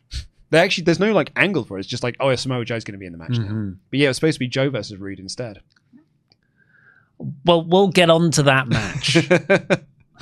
On Busted Open Radio, Angle said the WWE program has been amazing. They've done a lot for me and they continue to do so. I work with them still. They're amazing at what they do. They have so many guys who go through recovery and are still in recovery. Getting tryouts for Bound for Glory, Vader Scott. Nice. And Candice LeRae. WWE news. PW Insider report this past week that WWE will be launching its network early next year, with a reported date being the Monday after Elimination Chamber. It'll be pushed back to WrestleMania. It certainly will too. An interesting note of TNA going back to Universal, because they are going to go off the road. So we talked about this in the last episode, but TNA, on Ollie Davis's recommendation to Jeremy Borash, made the decision to go on the road with their TV tapings, and it cost them a fortune, and it backfired in their face dramatically. You're welcome. So they have made the decision they're going to go back to Orlando, go back to Universal. Problem is, the Impact Zone they used to film in is now used by someone else. It's now Waterworld, the live experience. So they were going to go back to somewhere else. The rumored site is actually already in talks with WWE to be the physical WWE Hall of Fame. every year around this time, they're going to do a physical one. And they were all wrong because it pretty much ended up being in Saudi Arabia. WWE never confirmed that location, first reported here and later reported in Orlando media. But that would have an impact on the decision. WWE has been very quietly purchasing items for their physical Hall of Fame. I really wish they did this not in Saudi Arabia in somewhere. Because I'd legit go. I would legit book my next holiday to be in that place in America, wherever it was. I went to it's not a Hall of Fame, but it's sort of a de facto version when I went to Tokyo, which is like a wrestling shop with loads of memorabilia. It's awesome. One of the most fun My GM modes we had was watching the backstage brawl, and you just go, there's the fist, there's the SmackDown fist. There's That's the guitar. The WrestleMania 10 logo. There's Bray Wyatt's Firefly Funhouse. Yeah. I'd love to see all that stuff. They were recently in negotiations with Charlie Thez, who was recently at AEW WrestleMania. Lou Thesz's widow, yeah. The widow of Lou, who was selling most of Lou's memorabilia over a number of one-of-his-kind items. If the deals went through, that would also likely put Thez into their Hall of Fame, which is an oversight every bit as silly as not having Babe Ruth in your baseball Hall of Fame. Undertaker versus Lesnar is now on the books for WrestleMania, providing that Undertaker can be healthy. Lesnar was always going to work either The Undertaker or The Rock. Damien Sandow, after 1 week of TV working as a face, is now back to being a heel. Maria Kanellis did an interview with Wrestling Inc., saying that she and Jane Gieders had agreed on terms for a 3-year contract in January to come into WWE. But then in February, she was called and the company rescinded the offer. She said she didn't know why until friends of hers in WWE said it was the Bella twins who sabotaged her and 2 other women returning. I thought Nikki was the friend to all women. We do know that Kelly was contracted about returning, and I think Beth Phoenix was as well, but both turned down their offer, so I don't know about anyone else being sabotaged. Yeah, so Maria Kanellis, apparently, according to her, she was going to come in, but got sabotaged. She claimed their heat was her and Nikki Bella. She claimed they were at a party and she was dancing with Dolph Ziggler, and that Nikki asked her what she was doing since she was dating Ziggler at the time. She said the Bellas did call her after this came out, and she texted back, and there was nothing for them to talk about. Quote, "She's not worth my time. She took something from me, and it wasn't a man or it wasn't a piece of candy. It was a contract. It was my career, and I think for me that's probably the worst thing you can do is mess with my money." Dave writes here, I find this one funny. The word on Sami Zayn is that they think he's really good, but they want him to stop climbing the ropes and appealing to the crowd because Vince hates it when people do that. One of the greatest baby faces of his generation. That's exactly what Meltzer writes here. I wonder if he hates that when Austin was doing the same thing and winning a wrestling war for him.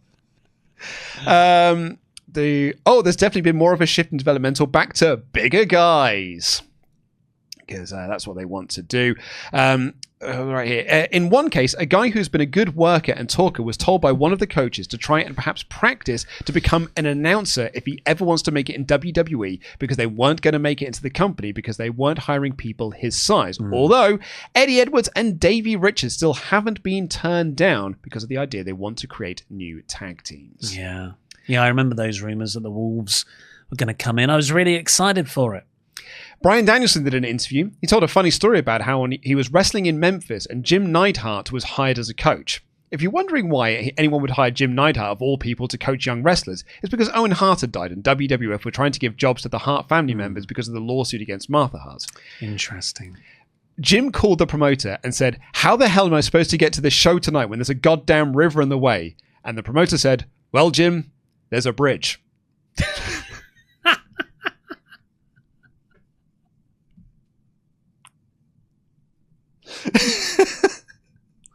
Oh, Jim. Google Maps wasn't around back then. If you're wondering about all the incidents where, for example, TNA will do a contract signing on Thursday and then WWE will immediately turn around and do the exact same thing on Raw the next week, well, usually it's not coincidence. As much as Vince McMahon claims that he doesn't think anything about TNA and doesn't consider them competition, that's not the case at all, and creative on both sides watches each other's programming. I'm not sure that WWE creative watched the Bound for Glory Go Home Impact, because all I heard Friday was why the title wasn't on the line on Sunday. Yes, it's not just fans who were completely confused by Bully's claim that he wasn't going to defend the belt. What Ray meant to say was the title wasn't going to be on the line on Sunday because he was going to destroy AJ so bad he wouldn't be able to show up. Right. Instead, people thought he just decided it now no longer was a title match. Yes, which Hogan had, I guess it feels like that had already happened because Hogan announced the Sting match as a title match. Yeah. The other thought was why TNA was allowing Bully to talk so much about Ric Flair and Dusty Rhodes, two guys very associated with WWE right now, and one who has been doing angles on Raw. And the answer is, well, because it's TNA. Eric Bischoff was not at Bound for Glory or TV and isn't expected back. The story given is that he'll be working from home, which means he's out of the picture as a key creative force. His contract is believed to expire in or around February, so he'll be getting paid until then. Bischoff being gone would indicate the likelihood of Hogan being back has decreased because Bischoff was always there to do Hogan's bidding and to make sure that he was featured as a key component in storylines. There was talk this is the way to get him out of the picture, but he wasn't let go due to his contract and the company still having time left. What's notable is that this is Gaborik just a few weeks ago was talking about bringing Bischoff back as on-air talent. I mean, that would have been better, I think, than Dixie. Yeah, maybe. Imagine if Eric Bischoff was in the Dixie role. Yeah. It actually transforms the whole thing. It actually might have worked. A lot of people were very happy to see Bischoff go, since it was noted that he was a very negative with people and didn't enjoy working with him. For a long time, because of his track record as the guy who created Nitro and the wrestling boom, he was thought very highly by Spike TV, both for that and also being a veteran of selling television properties, meaning he knows the language and has credentials outside of wrestling. But he'd been TNA's intermediary between them and Spike. But the bloom of late of that rose has been off. At the end of the day, Bischoff's early success in WCW came because he was lucky, and a lot of very intelligent people were on board with him, and they filled it with good ideas. The joke used to be that you would suggest an idea to Bischoff, and 2 weeks later, in a conversation, he'd pitch the idea back to you like it was one of his own, forgetting you were the guy who brought it to him in the first place. But the fact is, the ability to separate good ideas suggested from bad ideas is a talent, and he grew the company tremendously before it imploded. As best as I can tell, with the exception of Hulk Hogan, none of those people had any affiliation with Bischoff this go around, and this time he didn't cultivate people around him like that, which resulted in few ideas like the ones he turned around the business with 17 years ago. Bischoff had been the key driving force in creative. Creative going forward will be in the hands of writers Dave Lagana and Matt Conway, as well as the guys maneuvering the direction like John Gaborik and Jeff Jarrett, who's had a lot more input as of late. And I was told you can see Jarrett being relied on more at Bound for Glory and the last set of TV tapings. Is that why all the finishes for Bound for Glory are so terrible? I think so. Because the finishes up until this point haven't been bad. No, not been bad. The matches have been there. Fine. And but the finishes were relatively clean, or they made sense. A lot of them worked. This, you know what I said it earlier, I was like, the booking feels weird with the Kurt Angle stuff, and I felt like that was like old TNA. Yes, it is literally. Is it Jeff? Because it's Jeff. It's the double J DNA. He is Jeff. Want to have a guess what the thumbs up, thumbs down was for the show? Oh, so there's not a single good match on it, I would say. And there's a lot of bad finishes and stupid angles. I mean, even the main event's not great. I don't think the main event's all that much. I'm going to say but it's Wrestling Observer, they're weird. I'm going to say thumbs down 40%, in the middle 40%, thumbs up 20%. A little off. It's actually thumbs up 45%, thumbs down 41%, in the middle 13%. So you were sort of there. Best match, do you want to have a guess what that might have gone to? Best match, I feel like the Ultimate X Division match is too quick, doesn't build properly, won't be the tag match because of the bromans. It could be the Kurt match. It's the finish that lets it down. Oh, God. Maybe it's the main event. You know what? Sting Aldis. Absolutely not. No. It's Roode Angle. Oh, okay. It is Roode Angle. Worst match? No. Probably the EC3. Yeah. Well, it's an angle. You can't really call that a match. EC3 versus Norv Furnham. How can you rate that seriously worst match? That's one of the only functionally good things on this show. It's just a TV angle on pay-per-view. No, it's fine. It's the debut match of EC3. Yeah. That should be on pay-per-view. Dave Meltzer right off the show. TNA's biggest event of the year, Bound for Glory, got mixed reactions from people with the general feeling that the wrestling in the ring was generally good, but the direction the company is going in from a business standpoint and storyline perspective is sad. And it is. It's no fun watching an entertainment company obviously having to downsize greatly and take lots of steps back. But in this case, it is necessity for survival. The moves they are making will cut millions of dollars in expenses on the payroll. They will also cut some revenue. And then he talks about how, like, literally, it won't change a thing because they will get the same audience no matter what they do. They even talk about how, like, Jeff Hardy had incredible popularity coming in from WWE, made no difference. Rob Van Dam has so much popularity coming in, and it made no difference to them whatsoever.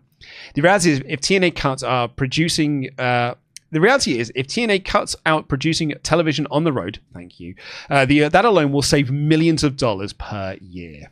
Yeah, but in a couple of years, it could pay off. Then they talk about Hulk Hogan not coming back. There's a belief they might come in with limited dates. Sting is leaving TNA on the January... Sting would leave TNA on the January 23rd episode, which we'll cover in next week's episode. Also because it's got the hilarious... You know what Sting's final match is? Oh, give me a clue. I'll just tell me. I'll tell you. It's Magnus for the title.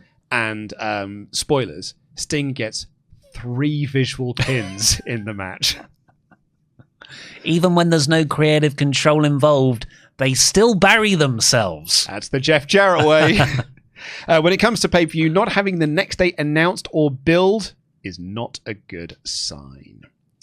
All of this is a huge step backwards, but there's no debating any of this is because the company simply couldn't survive without the moves. Bound for Glory showed that they are trying to create new stars. EC3 as the spoilt nephew of Dixie Carter, the Bromans, Magnus as a main event heel, and Lady Tapper as the female monster paired with Gail Kim, obviously to do a split down the line.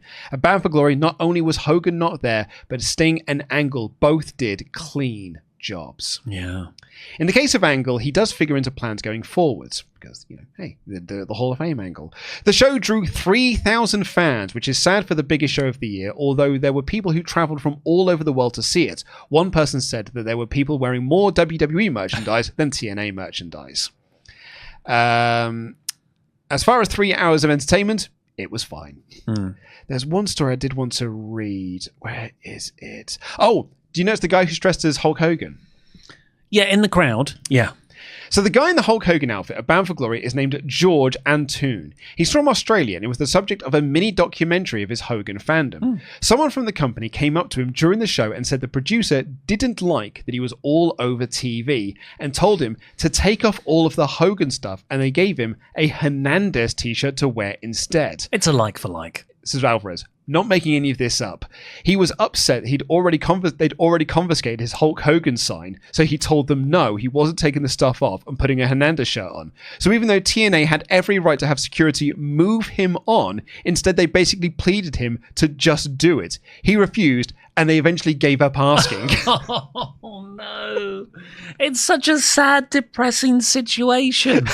They don't have the conviction. Yeah. I mean, it is annoying. Like it's annoying to make someone move because of what they're dressed up as. Like, I don't particularly agree that they should do that. But if it is within their rights, I think it would have been a bad look if they made him to move. It's a bad PR move. Yeah. Unfortunately, it also comes as a bad PR thing as well because you asked him to move. He said no, and you're like, all right, fine. Well, yeah. They somehow found the worst option. I know. Which they didn't even get what they wanted out of it. The only other little bit of news to cover in this, as a sign that Bischoff is gone, is Garrett's name has been changed on TV. They're no longer calling him Garrett Bischoff. They just either call him Garrett or Bish. They do say Bish a lot. They don't call him Garrett Bischoff anymore. Why? Well, because Eric's gone. He's under contract until February. And what's the point of Garrett Bischoff if you can't say Bischoff? It's the only thing about him that's interesting. Well, you cut Wes, because that was the only other thing that was interesting about him. Yeah. So yeah, that's the show. But before we get into it, Oliver Davis, it's that time to play your favorite game. It is October 20th, 2013. What is number one at the top of the UK box office? So the August one was a TV adaptation, Alpha Papa. It was Alan Partridge, Alpha Papa. That's correct. Since then, we have had Kick-Ass 2, Elysium, One Direction, This Is Us, About Time, Insidious Chapter 2, Rush, and then 3 weeks of Prisoners. And now we have... Prisoners is a good film. Denis Villeneuve. And now we have This Is Our New UK box office number one. Oh, fascinating. I would have been working at 4Music at this time. This is my final months, really, because I would produce a mini little roundup of what films are out this weekend in the sort of Friday music show. Here's what you can do this weekend. And I scripted... I think Will Best was voicing at the time. He the sort of alleged paedophile killer in Prisoners is called Alex Jones. At this point, Alex Jones wasn't he was sort of around, but he wasn't in my consciousness. But that's also the name of the female BBC One show presenter. So I can't remember the exact joke, but I got him to do a riff on how... No, not that Alex Jones. That Alex Jones has not killed anyone. Yes, God. So I would have produced a VT probably about what this number one is. Yeah. Is it spooky? No, it is not. Other new releases this week were Captain Phillips, Escape Plan, and Is it The World's End? No, that is... No, it's not. You know the story behind Captain Phillips and me? That's my first ever date. What, with your partner? Yeah. No, is it really? Yeah. Well, we met. And the first date. The first date. Yeah. I took her to the Trocadero because I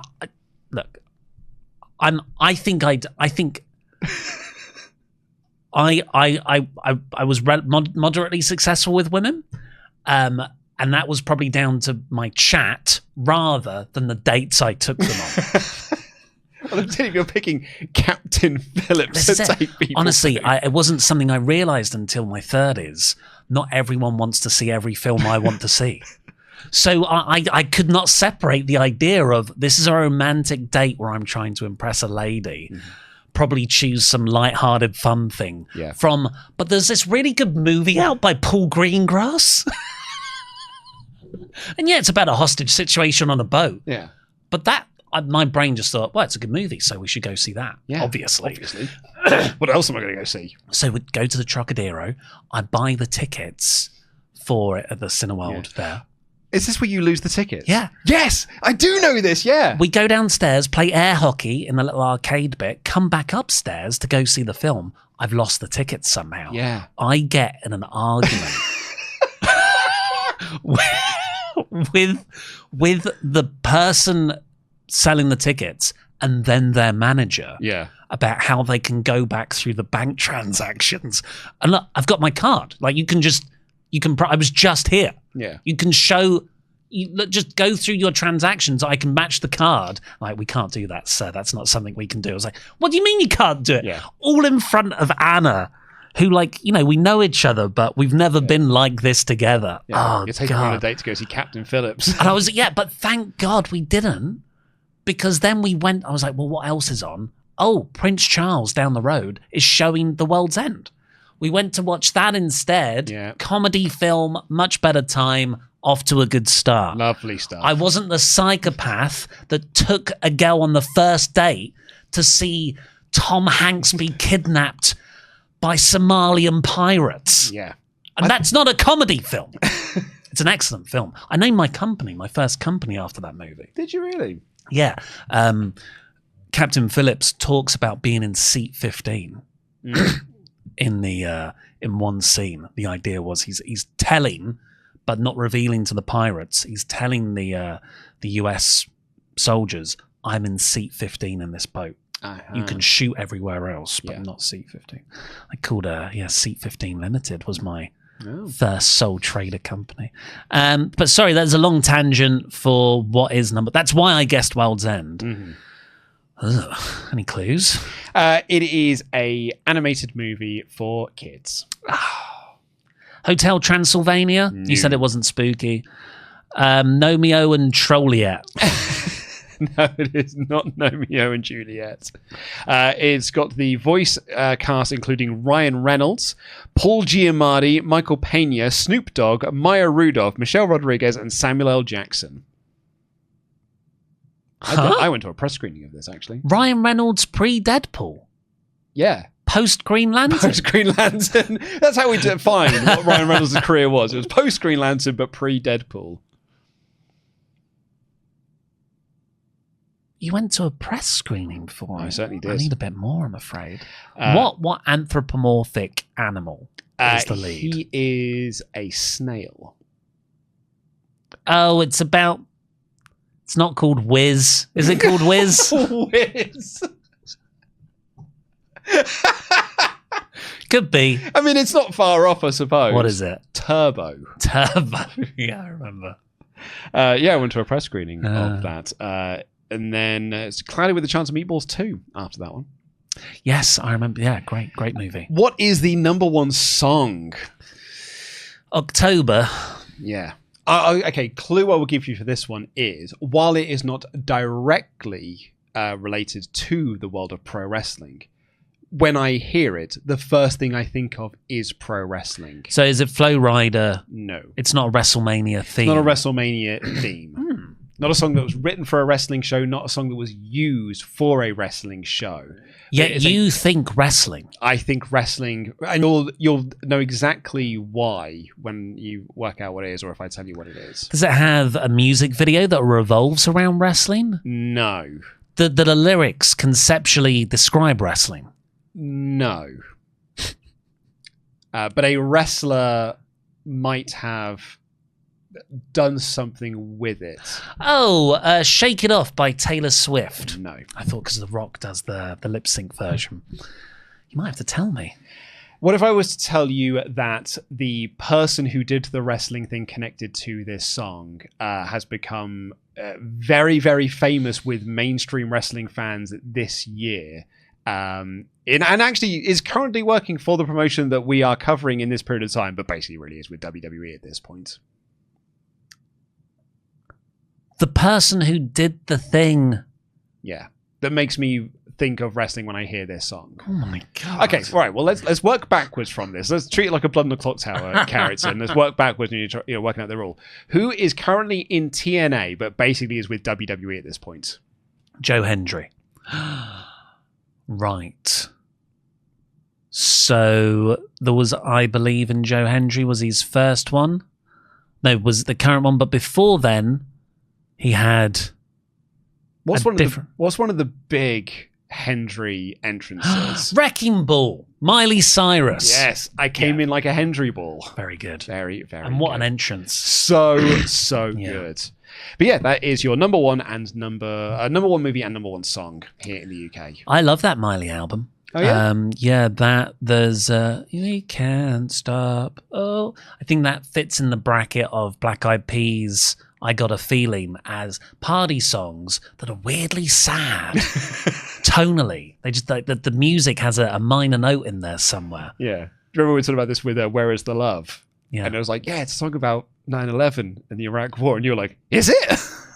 I told you the big joke in Naked Gun. Yes. I don't know if the Black Eyed Peas reference. No. They start talking about, well, I won't say it, I'll say the R word.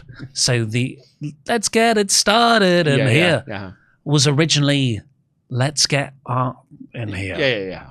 And Naked Gun just make a joke about how that's been wiped from everyone's memory. And it's true, they said that. I was like, no, that wasn't the real version. And I watched the video back, the original, which has been scrubbed off of everything. Yeah. You can't find it on Spotify, for instance. Because that word in America lasted a lot longer within sort of like general lexicon than it did here in the UK. Yeah, but it always meant. Oh, I mean, It always meant I know what that. it meant, but it was considered an acceptable word to Yes. use. Like if you would in pop culture, you would use it. Whereas here in the UK, I would say like the early 90s is when we decided let's just not use that Yeah. word anymore. Yeah, That is a bad word, and we're not going to say that anymore. Well, find a new word to replace it, which will eventually become the new bad word as well.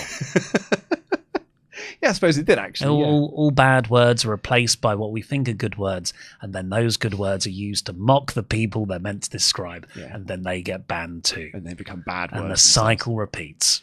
So let's finally get into Bound for Glory 2013. I don't want to. If you're one of those people who commented like, when does the review start? Let them know. This is the timestamp for them Don't to watch. click to. No, just say, fuck off.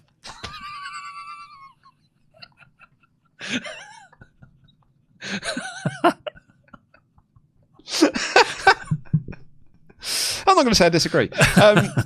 The opening video package for this is really around AJ Styles because this could very well be, and it's not because he is going to be wrestling on the next TV show, but in theory, this is Styles' last night with TNA Pro Wrestling.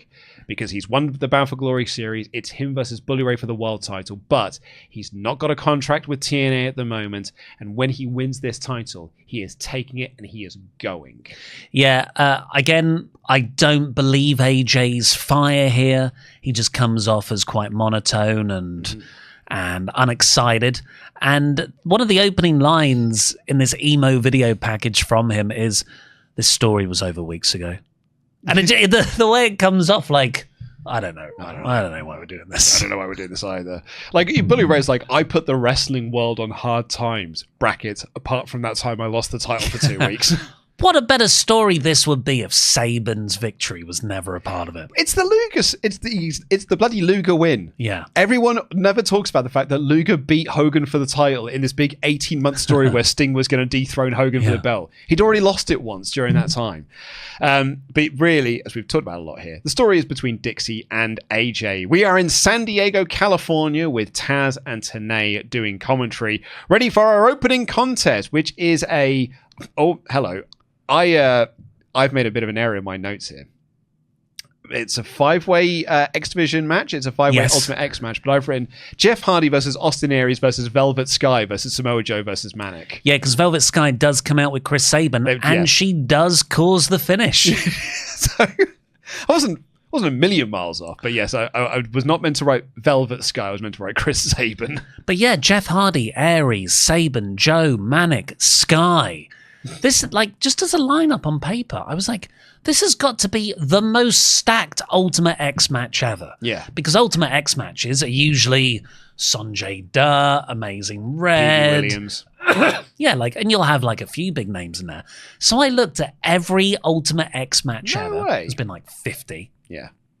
I was like, has there ever been one with this much star power? You know, just Jeff Hardy, Samoa Joe alone are enough. Austin Aries, that's a big star at the time. Well, Jeff and Austin Aries was the main event for the title at last year's Bound for Glory. Sabin is a former world champion just months ago.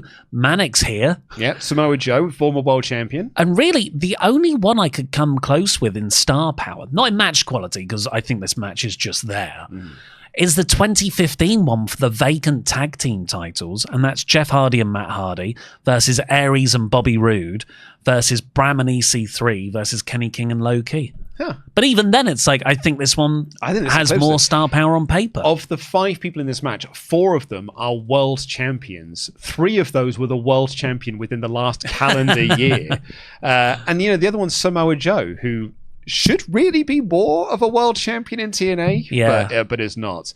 I actually can't believe the commentators do not bring up that Jeff and Aries were the main event of Bound for Glory last year, and they were the world title. I don't think they bring up that Sabin was in the first ever 3 Ultimate X matches either. They put it over that he has got the most experience in Ultimate X amongst everyone, which is why he has got the advantage over. You know, for Jeff Hardy, it's his first one. But like, there's like no. But Sabin, not only is he a multi-time X Division champion, he has got the edge over everyone because he knows how to exploit this. But the way, if you've never seen an Ultimate X before, it's 4 scaffolds and the ring post, and then crossed wires to make an X, and then the title hangs in the middle. And the idea is you scale up the scaffold and then scale across the wires and unhook. Apart from in this match where they just get ladders. Yeah, I've never thought about this.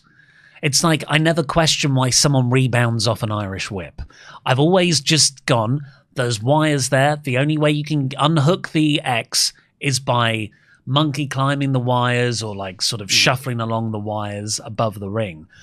But within minutes, Jeff just gets a ladder. Yep, and just starts climbing. I'm like, oh, I mean, that's kind of smart in a way, and Jeff's got a history in ladder matches, and with ladders it makes sense, but what did you just say about the previous 10 years of Ultimate X matches? It kind of kills the gimmick because Definitely. It may as well just be a ladder match at this point. Like, I remember there's an X Division match and I can't remember who else is in it, probably Chris Sabin, but P.D. Williams wins it. And the only reason that P.D. Williams wins it is because the belt falls down and they stop the match, get a ladder, re-hang the belt up, and then not 4 minutes later, it just falls again and P.D. catches it. And because he was supposed to win anyway, they just end the match and just ring the bell and P.D.'s like, I won. That's TNA. That's my TNA. That's my TNA. But yeah, just getting the ladders out completely kills the stip for this. And actually, we watched a ladder match in TNA on TV not 3-4 weeks ago, or maybe 6 weeks ago or so. But Manic does this insane spring rod Hurricane Rana to Sabin that takes them both to the outside. I really like Aries' knee breaker flapjack combo style things he puts together. Joe hasn't been an X Division champ since 2009. I find that incredible. What have you been doing with him for the last 4 years then? He's not been the world champion or an X. What have you been doing? He was a tag champ, I suppose, with Magnus. He's going, here's Magnus. Please cheer, Magnus. Joe chokes and swings Aries, and then Manic starts to climb the cables or scale the cables, but Joe drags him into an atomic drop. Then Hardy gets the ladder and tries to get the titles, and people boo this because they're like, I don't want this match to finish with a ladder finish. But Joe takes Jeff off the ladder and Aries drop kicks Joe. Manic spring roars to the cables as Aries climbs, and Sabin takes both of them out. Twist of Fate by Hardy. And then we get to the finish. Yeah, I've got it here because I just want to show how flat it goes. So Jeff's in the ring with the ladder. Jeff is just all dressed in white, yet he does not bleed. So as a little bit of context here, Sabin and Velvet are dating IRL. And Sabin was world champion about 6 weeks ago. Then he lost the title to Bully Ray and has now turned heel and has become a chicken S-word heel who hides behind his woman. Yes. This will lead to a Sabin Velvet Sky match down the line before they actually do break up for realsies. Sabin just came back from 2 years injured and has already had to turn heel. Yes. So yeah, Velvet doesn't want to be involved in this. Sabin's sort of making her do it. Jeff's like, what's happening? Velvet says, I don't know. Jeff moves her to one side. Sabin gets up and unhooks the... And he wins. What? What? No, I think you did it too early. There's like 3 more spots where Jeff stops you from doing it, and Manic jumps over and tries to stop you doing it. Like how slow Jeff is moving in all of that. How slow Manic is in moving all of that. Sabin just runs up, just unhooks the belt and wins. That was that actual finish, not a false finish. Off of Velvet's... And look, I know you said that I like Austin Aries' knee breaker, I like this thing. Nothing happens in this match. It's just spots. But not even crazy good spots. No, I'd say the only one is when Manic does that springboard Hurricane Rana to Sabin and it sends them both to the outside. It's about the only one I would say. The rest of it is just a bunch of stuff. Then Sabin wins. Dave Meltzer would say of the match... for those keeping track, Sabin has been in 17 of the 32 Ultimate X matches and has won 8. It was a good match, but tamed by Ultimate X standards. Finish was one of many that were bad. 3 stars. And Vinny V, writing for the Figure 4 newsletter, also gave it 3 stars.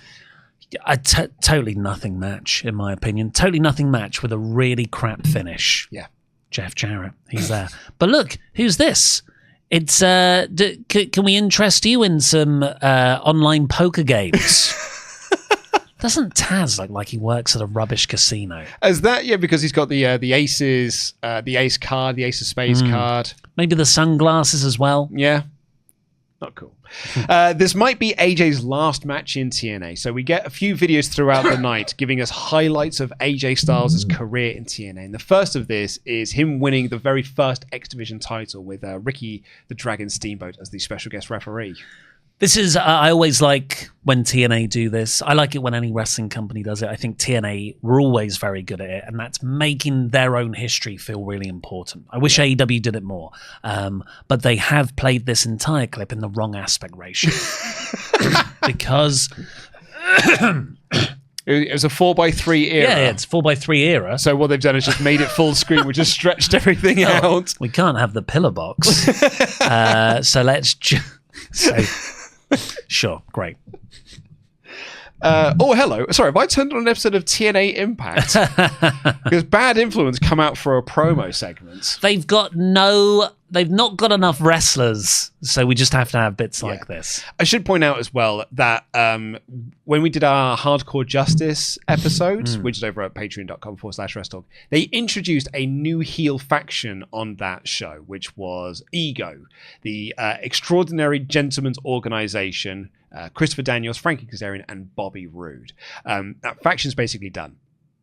Yeah, they're kind of affiliated, but yeah, because it's brought up later on. But yeah, Roode's doing his own thing. Yeah, this basically will just split. This will be the last time it's really referenced because Daniels and Kazarian move into a feud with Eric Young and Abyss, and Bobby Roode goes into the World Title Tournament for the vacant TNA World Title. So Ego as an act aren't really together after this. It's a shame because they could still be an act and help each other out, but just pursue different goals. It was just a Bound for Glory series storyline, really. I thought they worked really well. That those three fit, in my opinion. I think it's a real shame as well that Christopher Daniels has got nothing to do at Bound for Glory. And they point out that they lost the pre-show match to the Bromans. The Bromans won a gauntlet match to earn the right to face Gunstorm for the tag titles, which will be coming up next. I've got the gauntlet match results here. So it was Bad Influence in first. They beat Chavo and Hernandez.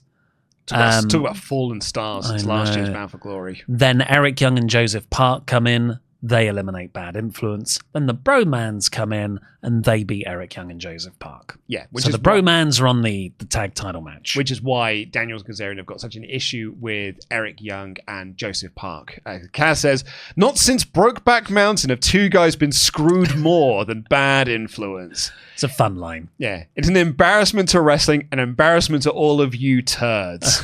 Daniel says, we are TNA, and this is supposed to be a celebration of TNA. How can you have a celebration of TNA without the guys who really are TNA? We've already beaten the tag team champions. We should be added to the tag team title match. And he talks about how, like, there were 5 guys in last year's match. There are 3 in the women's match. Come on, add us in as well. Eric Young comes out. His trunks are too small. Yeah, maybe he still thinks he's doing the bikini contest with Roode. And Eric says, look, I'm a scientist and you've just created a monster, so I think you should run. Bad Influence beat up Eric Young, but then out comes Abyss, who we've not seen since Slammiversary when he won the TV title from Devon, and that title has since been defunct. He's not got it here. He's not got it here. He beats them all up. Yeah, so we talked about this on the last episode, patreon.com/WrestleTalk, where we've had this long-running story for a year by this point of Joseph Parks. He's looking for Abyss. Joseph Parks is Abyss's brother. Really, it's played by the same guy. One of our heroes. Love Chris Parks. Chris Parks now works. Great dude. The best thing about Unreal, he's in it for 5 minutes. It's the best thing in Unreal. But... what's his name? Chris Park. Did I use that name backstage? I can't remember. Oh, on Unreal they do, yeah. Yeah, okay.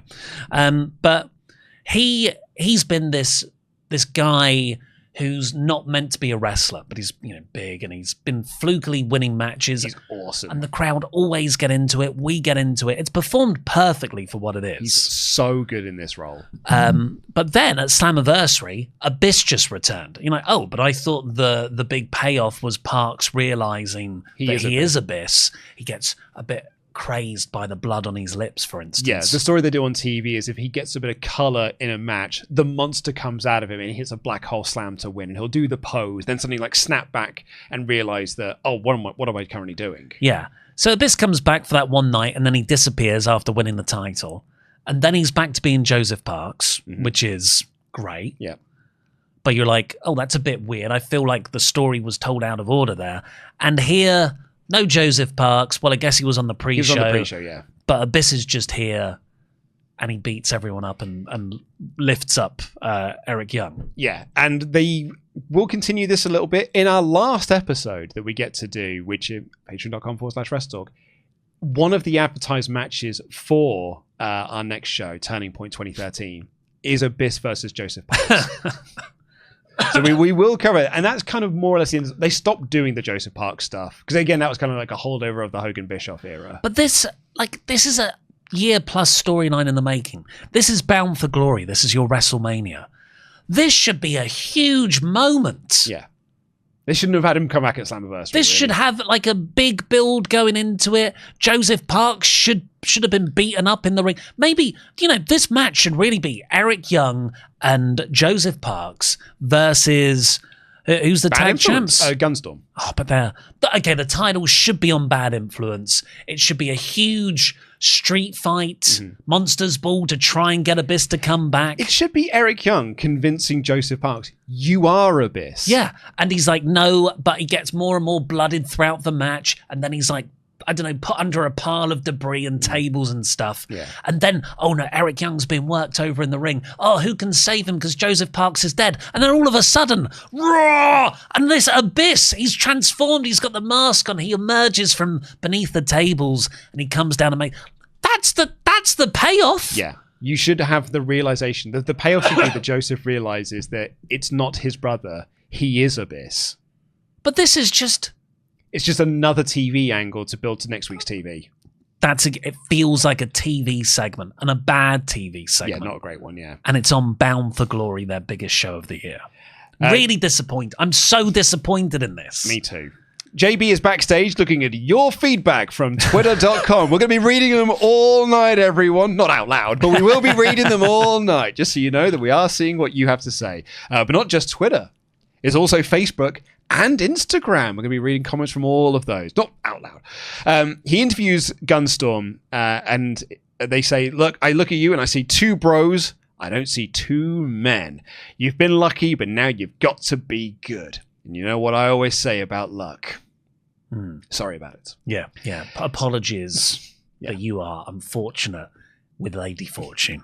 That does lead us to Gunstorm versus the Bromans for the Tag Team Championships. Break it down with the taglines. We had a gauntlet. The winners earned a title shot. Thanks. The first tag reign for Gunner and Storm. Yep. And can the champs exploit their edge? What edge is that? That the Bromans... Storm's experience. Well, yeah. That's what they say. Storm's lack of singles push. Is the experience edge he has. He should be going against Bully Ray in the main event. However, the edge here is he isn't. Because he's far better than the role we've put him in. So the Bromans, this is a new act since we were last here. We've seen the Robbie T implosion. This is Robbie E, who is what's his name now in NXT? Miss Robert Stone. He was the prototype of the Zack Ryder gimmick, yes. the Jersey Shore gimmick. An argument can be made that WWE copied what TNA were doing with the Jersey Shore gimmick that they were doing with Robbie E and Cookie. So Robbie E they paired him with Jesse Goddard, who was the sort of, was he a reality show star guy? He was introduced on a previous episode that we did as Victoria, Tara's boyfriend. Tara's hunk. Yes, she's brought in a reality star. It's going to be a bigger star than George Clooney, a bigger star than Brad Pitt. The joke is no one knows who he is. But now he is tagging with Robbie E, who we also saw tagging previously with Robbie T, but they had their breakup. And look how good that push has gone for Robbie T when we get to his singles match. Oh, hang on. No, I think that singles push has ended. Well, it's because they got a bigger guy now.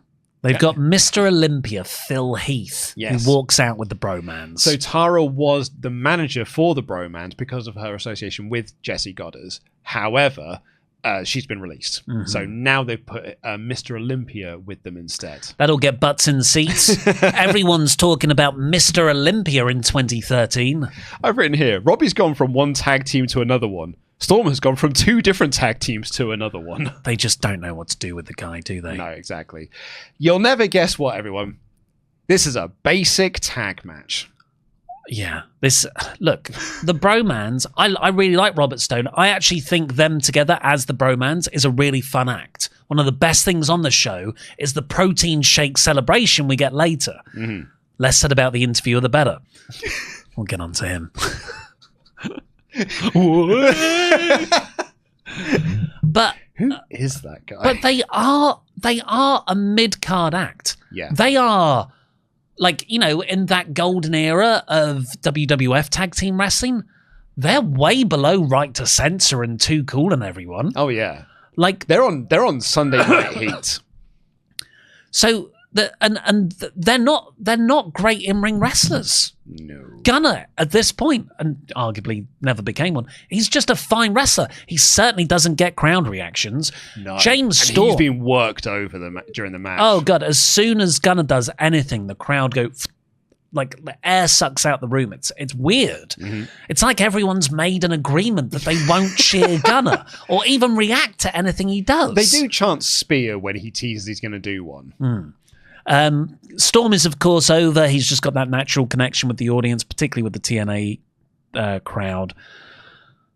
And you know, the Bromans are fun in their roles with the overselling, but this isn't an engaging match. It's a basic match, and then they win. The thing I find most fascinating about this match is how did James Storm get that cut on his leg? Because I started going frame by frame. I was like, okay, I'm sure I must be able to find it because he obviously does a bunch of stuff. Then he tags out and then Gunner gets worked over for 100 years. And then James Storm gets the hot tag and goes back in. When James Storm gets back in, he's got the cut on his leg, but he did not get the cut on his leg before he tagged out for Gunner to be worked over, which makes me think he cut his leg in 2 places. Number 1, when he stepped through the ropes to do the hot tag, or B, when he whipped either Robbie E or Jesse Goddard into the ropes to, you know, an Irish whip, and he caught his leg on their knee pad or something like that. Those are the only 2 points. Either way, his leg just starts gushing blood out of it. Yeah, it's quite a long slash, isn't it? Yeah, it's like I don't know how it happened. 3/4 the length of his thigh. But I actually have got 0 notes then for the rest of the match because I'm like, where did this cut come from? I've got to, you know, give credit where it's due. Storm had it. Gunner does a power bomb on, I can't remember who.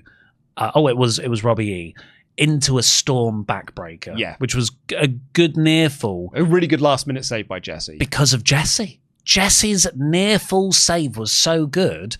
The crowd lightly chanted TNA. Yes. Because up until that point, they did not buy into the idea that Bromans were going to win the titles. And actually, because I didn't know the results of this show going into it, I didn't think the Bromans were going to win the titles either. It's most definitely a shock win because they're not really in the conversation building into this. Out of the bracket of number 1 contenders, they're one of the least likely. But then Storm hit a lung buster, and again, Goddard's sold that really in a fun Dolph Ziggler over the top way. But then Robbie threw the title in the ring. That distracted the referee because the referee's getting rid of the title. Robbie E runs in. They both hit a combo move. It's a heart attack, yeah. To win. And Tenay's like, that's illegal. There was no weapon used. It was just the 2 guys ganging up, which, yes, is technically illegal. But we've just seen 5 minutes of this match breaking down, and everyone's hitting moves on each other, including double team moves, including a double team move that we just saw from Storm Gun or whatever they're called. By the baby faces. Yeah.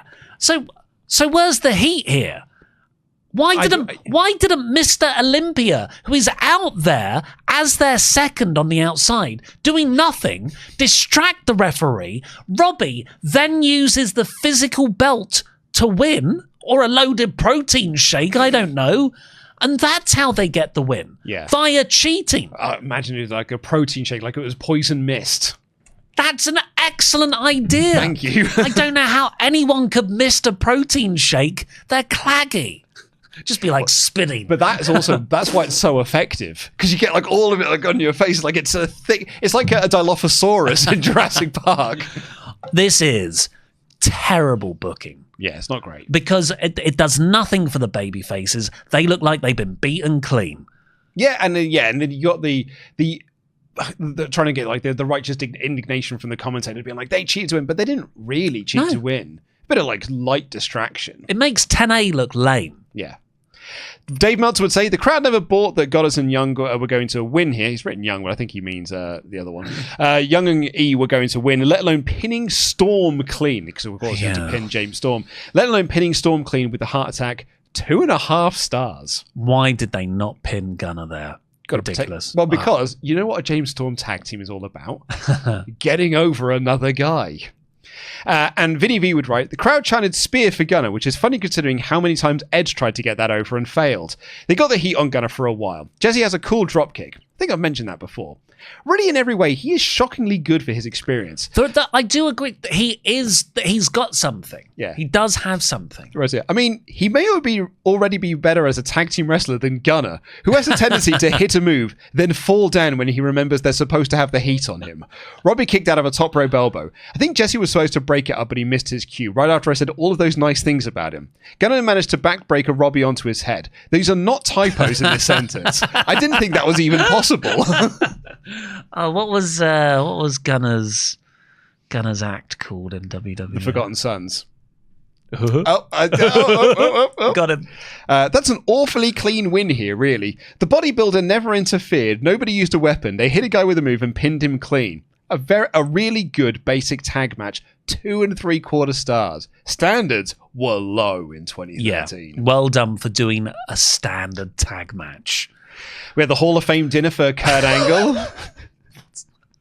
Look, there's something really naff about the TNA Hall of Fame dinners. So we talked about this on last the Bound for Glory 2012 episode, because they had the one for Sting there, and Meltzer's episode being like, you can't compare this to the WWE Hall of Fame because they have all the big pomp and circumstance, and TNA just has a nice dinner. Yeah, but it has got real Alan Partridge vibes to it. They rented a room in a hotel. Yeah, it's a function room. It is a proper function room. Like, honestly, when just the way it's filmed, it looks like the lighting's not right, and they're filming on an old DV camera. It's because they've not got any lights set up in there for like broadcast quality video, so it is filmed with natural light, which doesn't look good. It looks texturally like a wedding video from the 90s. Yes, a little bit. And it looks low rent, and it's so difficult because WWE's Hall of Fame, I know you can't compare the two, but they're both called Halls of Fame. Yeah. I like that TNA just have one person a year. I think that is a good positive thing. That's a good example of you're going to do your thing, we're going to do our thing. Yeah. But although they're scrapping that now because they're going to add more. Like they announced this year, they're going to start adding more people to it. Yeah, because it's WWE TNA. But WWE have this huge presentation. It looks like an episode of Raw, pretty much. Mm-hmm. And then here is in the back room of the Hilton. The Hilton Premier budget. Yeah. We can't be too loud because next door they're filming something. They've got another event on next door. Look at that. But we'll look at the lighting on Sting. But yeah. So here we go. There's the lighting on Sting. We'll get to it here. That's very haunting. Who's that kid?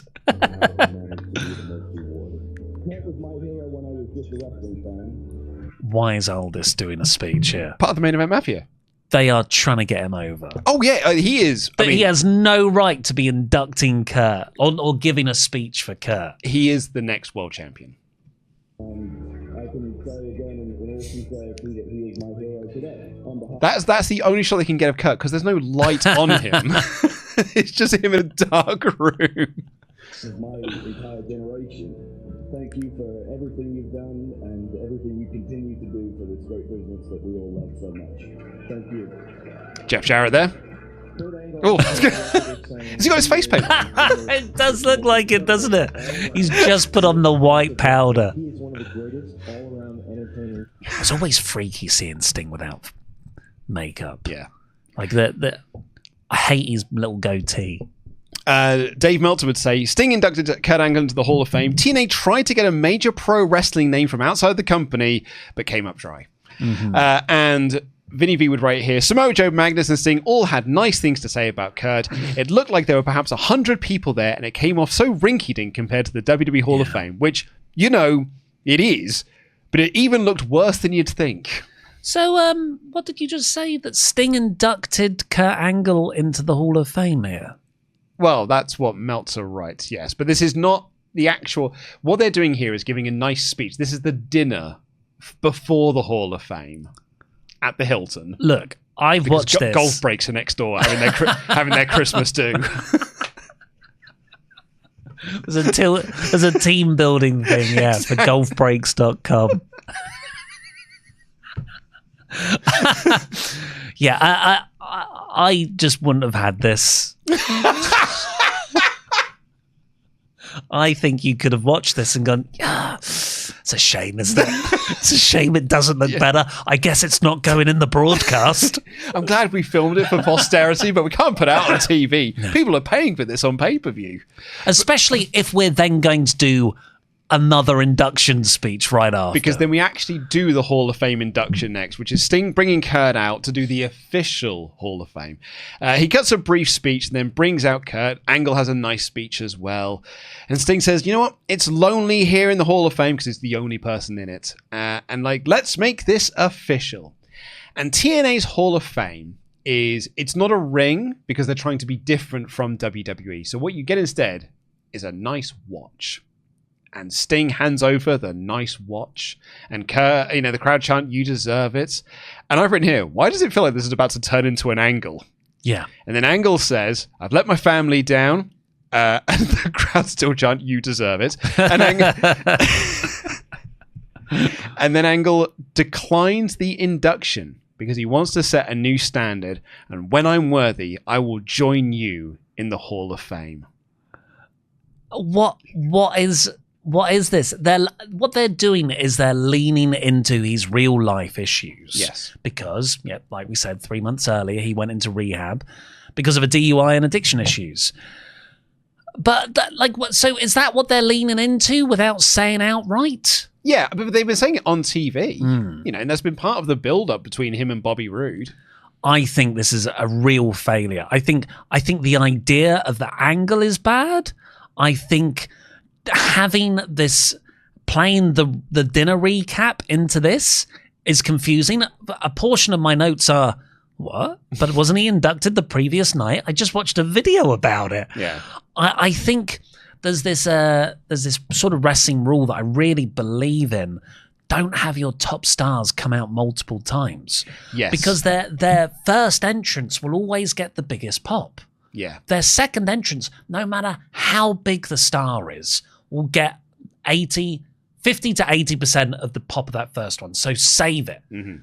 So you've got two of your biggest stars, arguably your two biggest stars, Kurt and Sting, both getting entrances here, undermining their entrances for their actual matches later on. Kurt's in his wrestling gear, Sting isn't. That's odd.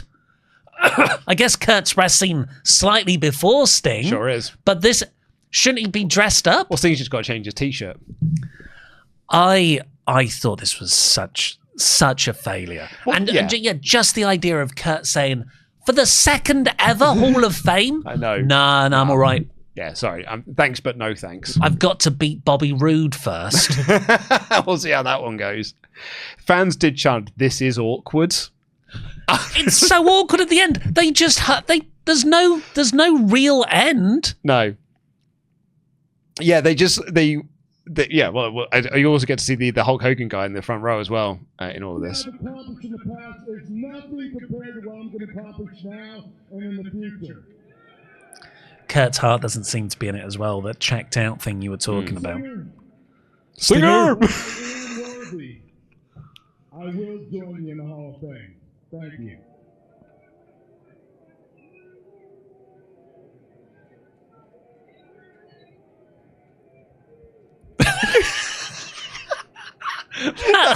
That one guy as well in the front row clapping there. This guy here in the hockey jersey or whatever it is. But don't miss the hug. He's willing it to be good. Look at that awkward hug.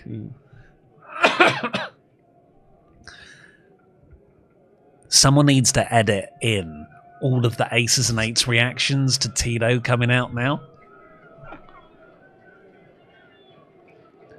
Why is it still going on? It's really directionless at the end. Why doesn't Kurt just go, I can't do this, hand over the thing and walk out? And Sting's on the microphone like, no, Kurt, come back. Yeah. Come back. They both walk out together. Yeah, they just leave. And this thing's like, you know what? Good luck in your match tonight. There's no tension. What was the purpose of this? Well, It's not dramatically interesting. I'll be honest, when I've watched the weeks after this of TV, I've not been watching all the Kurt Angle segments. So maybe there's a really big Kurt Angle segment that they're having post all of this. Either way, we get our next AJ highlight. It's AJ beating Angle at No Surrender to win the TNA World Championship. And then we get this backstage segment here. Thanks. Sorry, everyone. The main character has finally arrived on the show. You know, do you ever get this when someone hands you a phone, your phone, saying you've got a phone call, and you ask the person who's handed you the phone, oh, who is it? And the person goes, oh, I didn't ask. God, isn't that the worst?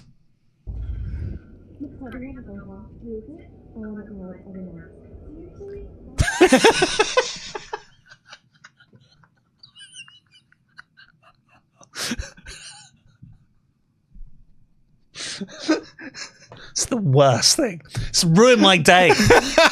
Now I've got to ask. Why hasn't she got her phone on her? Because that's her assistant. This is what people in business positions do. They have an assistant who has their phone and takes the phone calls and then passes them on to you if they're important phone calls. I've seen Wall Street. Oh, okay. Like, I've seen how these sorts of things work. This is every 80s business movie. I'm one of Keir Starmer's working people. I answer my own phone. I'm one of people in 2025. I never answer my phone. If anyone calls me, I will not answer it. Yeah, so she's just got a phone monkey? Yeah. Is this phone monkey? But obviously, Claire or whatever her name is never asks who's on the phone. Don't bring up the word Claire in a Dixie AJ context. Yeah, right. Ooh, gonna lynch you. She says, is it on the phone? She says, I don't want any TNA, AEW, AJ merch at the table. Yeah. And then because it's his last night in the company, put it all on sale. And then up comes terrible businesswoman, the debuting EC3, Ethan Carter III, and their new catchphrase: "The world needs us. We're the Carters." Look, Dixie's acting is terrible, and she is a bad presence on TV. But there is a silver lining to this, and it is EC3. Genuinely great. It is. And he would go on to become one of the best characters in TNA over the dark years that are to follow. And it's almost like BP. You're like, oh, BP. I guess British Petroleum. EC3, I just hear those characters and I don't think what it stands for. He is Dixie's nephew. Yeah. He is Ethan Carter III. He has that name to this day, which also means in canon, Dixie Carter exists within WWE. Yeah. Because he's EC3 in WWE. But as bad as Dixie is and all her acting, and she is atrocious all of the time, she hits this line out the park.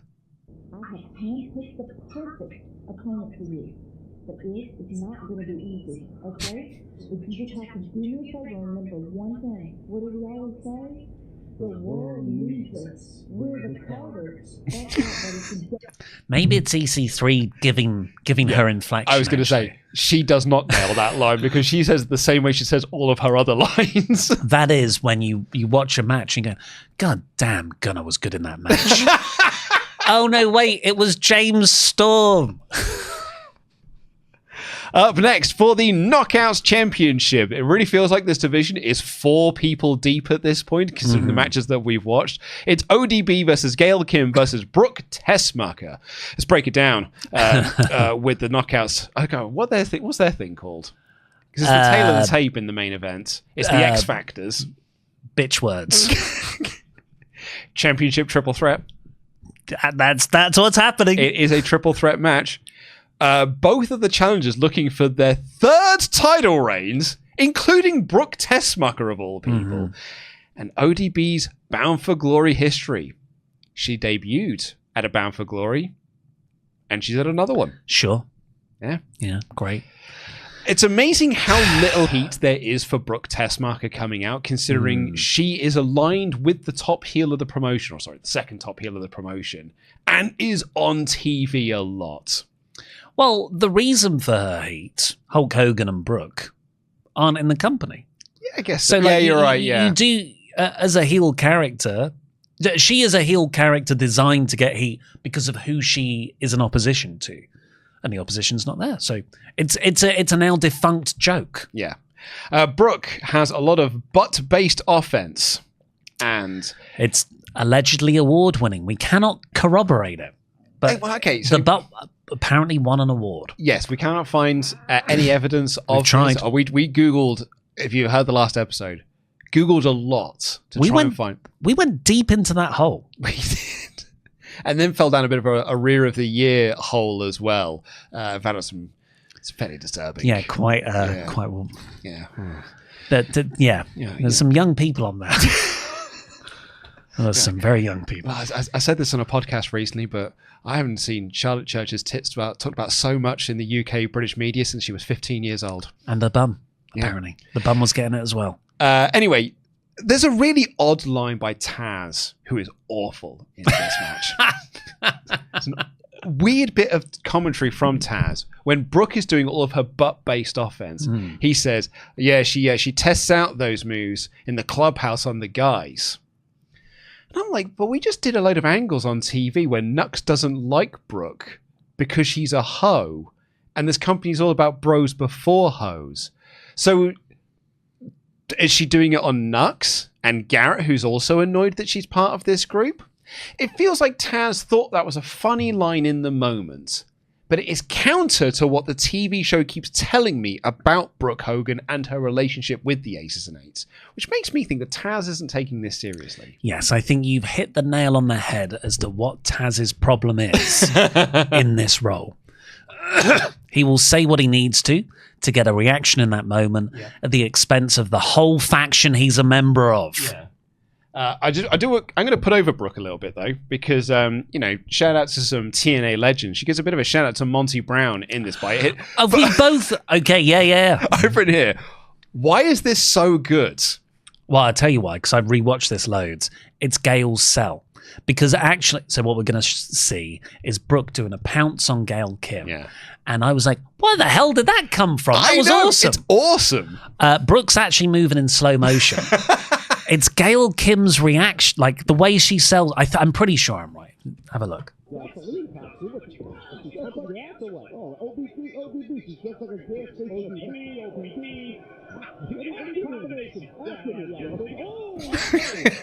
It's nuts. That's Gail Kim's like all Gail Kim. Yeah. It's like she eliminates herself from a battle royal. I'm out of here. It's just awesome. So there's an incredible lack of heat for Brooke working over ODB while the commentators just talk about ODB's hair. Kim then puts on the corner figure 4 to Brooke. Brooke then doesn't do any selling of that because we then get a single leg crab by ODB to Brooke. And Brooke is not selling like any of the effects of anything that's going on. Kim stops her tapping out and boots ODB off. They tease a double superplex, but Kim and Brooke push ODB off. Ref bump in the corner because she gets hit by the tits of ODB. And I just want to point out here, the referee is called Brian Stifler. And ODB squashes him in the corner with her boobs. And Taz says, "Oh, I bet you he's Stifler now." Then ODB, with both of them on her shoulders, and she has the match won. But Lady Tapper comes out and she takes out ODB. Brooke tries to fly at her, but Brooke powerbombs her back into the ring. And then Kim pins Brooke. Tapper poses with the belt, but then hands it to Kim, who poses with her. And Taz, again, not taking any of this seriously, is happy that this has happened, despite the fact that Brooke is the one who got pinned and she's part of your group. Yeah. That is also 3 crappy finishes out of 3 matches. Yeah. Won't be the last. I have no idea who Lady Tapper is. Do you know the stylization of her name as well? It's not Lady. Yes. It's L-A-I. Let me get this right. L-E-I apostrophe D. So like N-O-I-E, the way that's spelled. Lady Tapper. So she seems to have some sort of Pacific Island heritage. But yeah, I do not remember her. I don't remember her ever again. She is slightly more intimidating than the other women, but not so much so. You know, like I think Awesome Kong when I think of the Monster Woman. Or Tamina, she just seems like slightly above average height. Yeah, I think that's what they're going for. Is trying to get the new Awesome Kong. On the December 12th episode of Impact Wrestling, Tapper and Kim attacked ODB, who was later saved by a returning Madison Rayne, Kim's former partner, establishing Rayne as a babyface. I'm taking this all from Wikipedia. A final resolution, Tapper teamed up with Kim in a losing effort to ODB and Rayne. Tapper's alliance with Gail Kim came to an end on the 13th of March edition of Impact Wrestling, when the two brawled after Kim slapped Tapper for accidentally costing her a match against the debuting Brittany, turning face in the process. The following week, Tapper faced Kim in a losing effort. She would be released on the 26th of March. So 6 months. Yeah. 5 months, really. She was in the company, achieved nothing. Yeah, that's it. Dave Meltzer would say, crowd was dead for this match. Taz spent the match just telling jokes. Work wasn't bad, but hurt by the finish and lack of heat. After the match, Tapper teased taking out Kim, but instead they left together. Yes, it's AJ and Tamina Snuka. 1 star. Ah, yes. Was that at the same time then? AJ Lee and Tamina. Vinny V would write here, they claimed Brooke was a 2-time Knockouts champion. I remember nothing about this. ODB and Brooke used their buttocks and vaginas as weapon. Thank God I don't have to explain this to anyone else.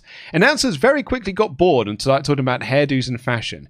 And hang on. The diminutive black-haired women's champion has been paired with a giant Polynesian woman who has family in the business. Well, where have I seen this before? Some notable spots, but just another match on the whole. 2 stars. Yeah. So another lame match with a worse finish. Yeah. And then we get TNA throwing backstage to the latest member of the broadcast team, Gil Corsi. Gil Corsi. We all remember Gil Corsi. Famous TNA. They don't throw to... he's up there with Jeremy Borash and Shane Douglas in terms of the backstage interviewers. Why isn't it just Jeremy Borash? Well, because you got this new guy. Maybe JB's doing more production work behind the scenes. As far as I can tell, I think this is one of the only times Gil Corsi is actually on TNA. Honestly, the pro wrestling fan base side, which is pretty exhaustive in where people have worked, never mention his TNA appearance. So I went onto the Observer newsletter archive and searched for Gilbert Corsi, and he's only got 1 entry, and it's this pay-per-view review, which means they don't even note when he's gone. So he was a sort of local news radio host guy, and he did some play-by-play for Ohio Valley Wrestling. Yes. That's it. Yeah, he started working on the Fox station almost 3 years ago, grew up in Seattle and attended the Edward R. Morrow School of Communications at Washington State. Apparently, he's a huge fan. Well, good for him. But he's doing a backstage segment with the Bromans. Who are really funny. Yeah. This is the good part of the Bromans. The Bromans, you know. Steve Broman, Jesse Broman. And they're there with the Mr. Olympia guy, Phil Heath, and they go, boys, it's celebration time. Get the protein shakes. And they put on giant science goggles, like lab goggles, and they shake up the protein shakes and they spray protein like it's champagne. Yeah. It's great. It's a great gimmick. It fits them perfectly. It's funny. But then you got Gil trying to get himself over in the background. Look at the slapstick.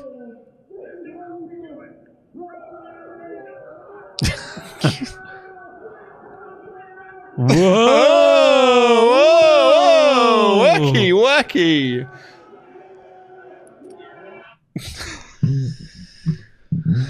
Welcome to the team, Gil.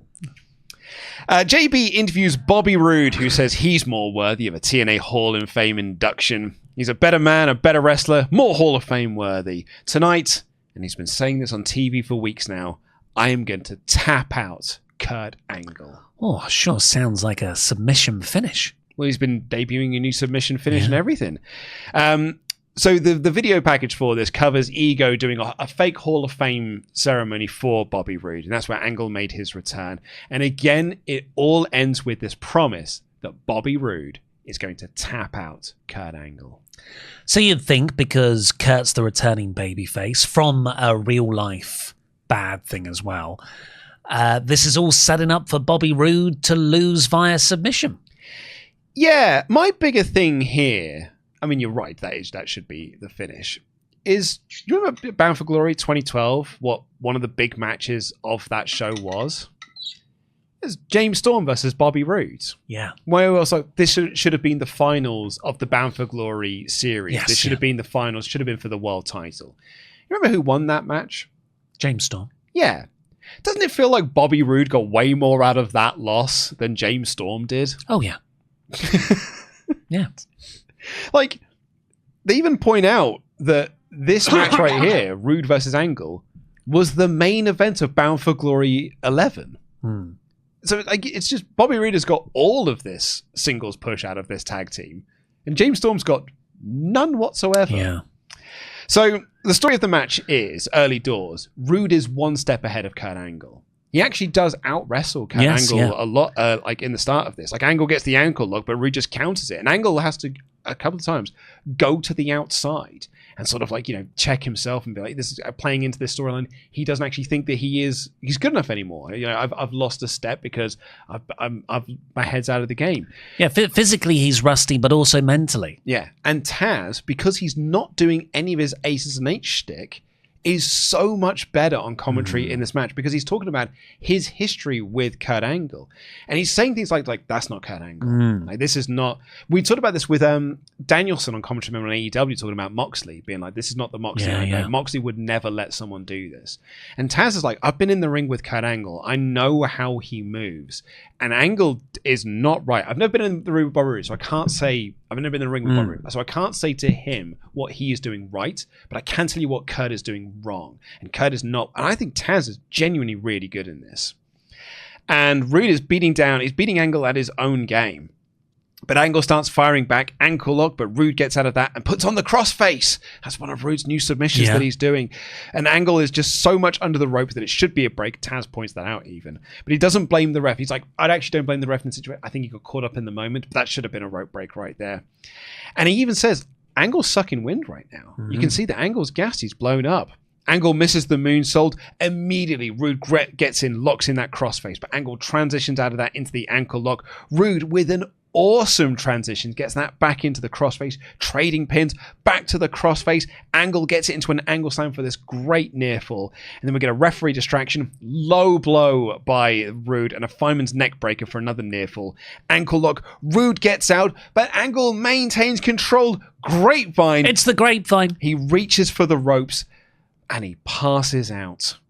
And the referee raises up the hand, And just like Royal Rumble 2023, or whenever it was in that Seth Rollins-Roman Reigns match, he also moves the hand forward so it then lands on the rope and the referee has to break the submission hold. I don't know who looks at this spot and goes, we should do that again. It is visually confusing. It sucks the drama out of the match. It looks like the referee just helped Bobby Roode to get out. It's exactly what happened with Seth and Roman. And it's a terrible finish. The crowd all think, what? The crowd boo this. I wasn't into this match at all. Oh, really? Yeah, because I feel like I was on such a downer after the whole angle. Well, I'm not good enough. I don't deserve to be in the Hall of Fame. Like, great. Can't wait for your match later. And then he does the match, and I don't think it's a good version of the I need to rebuild myself story. I think this is a bad execution of that concept. So I wasn't into it. Also, I don't really feel like they were working a proper submission match. They were just getting into the submissions. He wasn't working over the ankle. Oh no, yeah, to get into it. And Bobby Roode early on, like, something happened to Kurt's arm, and I thought, oh, okay, Bobby will target that for the crossface. No, never touches the arm again. Mm-hmm. I think it's submissions as high spots. I don't think this is actual good storytelling. But then, yeah, to do that, the crowd were into it. Crowd was super into this. But as soon as the ref drops that arm, and it really looks like he just puts the rope, the arm on the rope, and he's like, oh, actually, no, that's safe. That's a rope break. The whole crowd go, what? It doesn't work at all. And then we get a top rope angle slam, and which I've written, they needed that because they've lost this crowd. But Angle then just doesn't move from the slam, and Roode crawls over, and he pins him. The ref starts to do a 10 count. He gets the 9, but Roode gets up. Usually, he gets up at 9. Usually, the referee would then just count the last one, and that's Kurt done, I think. You were 100% right. Or maybe sometimes they restart. No, you are right. But Roode falls down into a pin, so the referee counts that instead, and it's a 1, 2, 3. Kurt hasn't moved. It's not a submission win. This is just a failure on so many levels from that initial rope break spot. It's classic bad Jarrett. I've written here, they TNA'd it. Because I was into this. What helps is I'd stopped watching after the women's triple threat match, and I came back to this the following day with fresh eyes. I did this all in one big go. So I think that might have helped me enjoy this match a little bit more. It's like, this is on my second watch of, like, you know, when I've broken this up a little bit. This comes it's Kurt saying, I'm not good enough. Women's match, this match. Yeah. So I think the break probably helped me a little bit.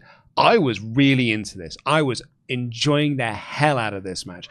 I loved all of the submissions. You're like absolutely right. They are just high spots, but I think the transitions are really good. The crowd was super into it. It felt like Bobby Roode was over. It felt like Kurt was over. I enjoyed the story of Roode being one step ahead. I was really enjoying Taz's commentary. The second they did that rope break spot, it lost me.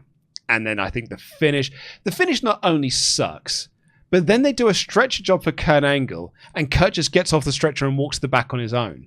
So he doesn't even sell that bit. So it completely kills all drama that they might have had. What was the point of the finish? It does. As soon as Kurt gets off the stretcher, it undermines the whole angle. Whole thing. Like, this is, Kurt has just said he's not good enough. Then he's been knocked out in a match, lost, and now he's been stretchered out. Okay, it's not what I would have done, but that certainly gives credence to the idea that he can no longer hang at this level. He does not meet the standards he wants to be in the Hall of Fame. But no, it turns out it was all right, actually. He can stand up and walk out. He didn't even stumble. No. Like, if he then started to go up the ramp, then fell down, I'd be like, oh, okay, there's a bit of drama there. But no, he just walks out. He's fine. He's absolutely fine. I feel like it's Kurt not wanting to look too weak. on pay-per-view. Yes, probably. Dave Meltzer would say, kind of strange in spots, but a very well-wrestled match. Angle is all jacked up. Angle got the ankle lock again, but this time the leg grapevine. Roode wouldn't tap, but he passed out from the pain. So Roode is unconscious, but Brian Hebner played a Texas Commission referee and just stood there while the guy was out. Then he picked up Roode's hands to see if he was out. When Hebner let go of the hand, it fell limp on the rope, so Hebner ordered Angle to break the hold as a rope break. Angle got mad. Angle then delivered an Olympic slam off the top rope and both men were knocked out. Both men were down. Roode got up at 8, but Angle didn't beat the 10 count. So he's down for 10, but the referee stopped counting when Roode got up. Think about that logic. Roode then pinned him. After the match, they saw like Angle was badly hurt. They brought out the stretcher. Angle first refused the neck break. Then he got up and refused to go on a stretcher and slowly walked to the back. 3 3/4 stars. The wrestling before the lame booking was nowhere near enough to give this 3 3/4. I'd have said 3.5. I think what he's saying there is if the finish was good, it would be what, 4.5? He'd probably given it 4 stars. I think that this is one of the things I like least on the show. I hated the finish a lot. I hate the whole thing. I hate like I said, the Kurt Angle, that was weird. The Kurt Angle yeah. earlier of him not going into the Hall of Fame and playing that whole character makes this not work. Imagine, just let's fantasy book something else. Kurt does a normal induction and it's like, you're the best, Kurt. And you're still active, and you could challenge you could be the next title challenger for whoever wins in the main event. And maybe he's facing Magnus. I don't know. He could have done that or someone. And then you do the finish to put over a new young guy, or you could have done it to like hopefully cement Bobby Roode as the Uber one, and he has beaten the guy he couldn't beat 2 years previously. This is establishing Bobby Roode. He's just beaten Kurt Angle, even though really Angle beat himself. Because how does Bobby Roode look good off this? Well, that's the problem. Is that the guy who's low on confidence? Angle won the match. Yeah, and then got knocked out. Yeah. This it makes Kurt look lame. It makes Bobby look just like nothing. I hate this. I was enjoying it up until the finish. And then I think the finish really, really... It took me out of it so much that I actually... It's only going back through my notes I realised how much I was enjoying watching it. But I did write, that's such a shame. So I was super into it until they TNA'd it. Vinny V gave it 3.5 stars. Did not work for me, unfortunately.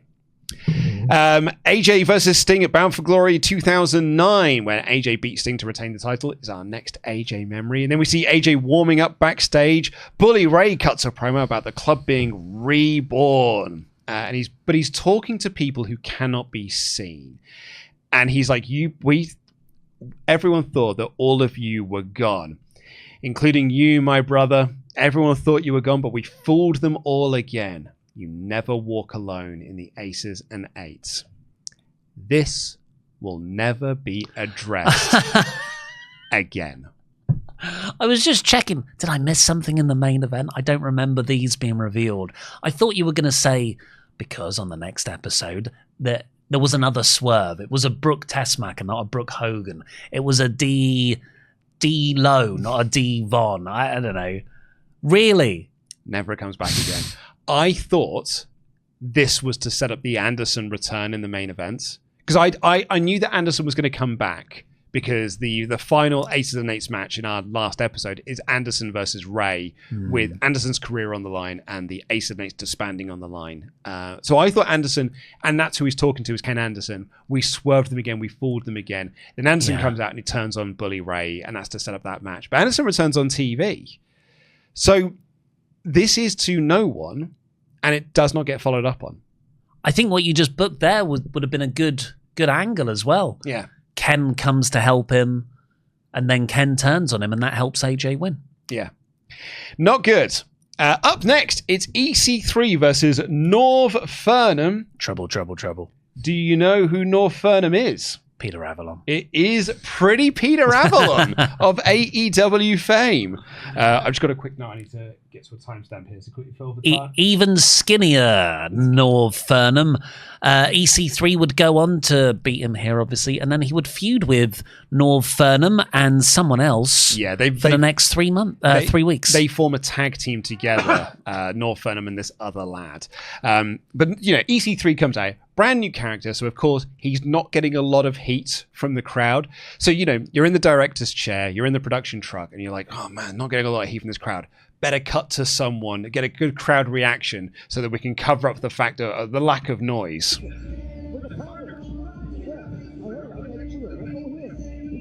Cut to a guy, quick, cut to someone. We need... Oh, no. Not that guy, cut away from him. Who is also as well? Is he wearing a Seth Rollins?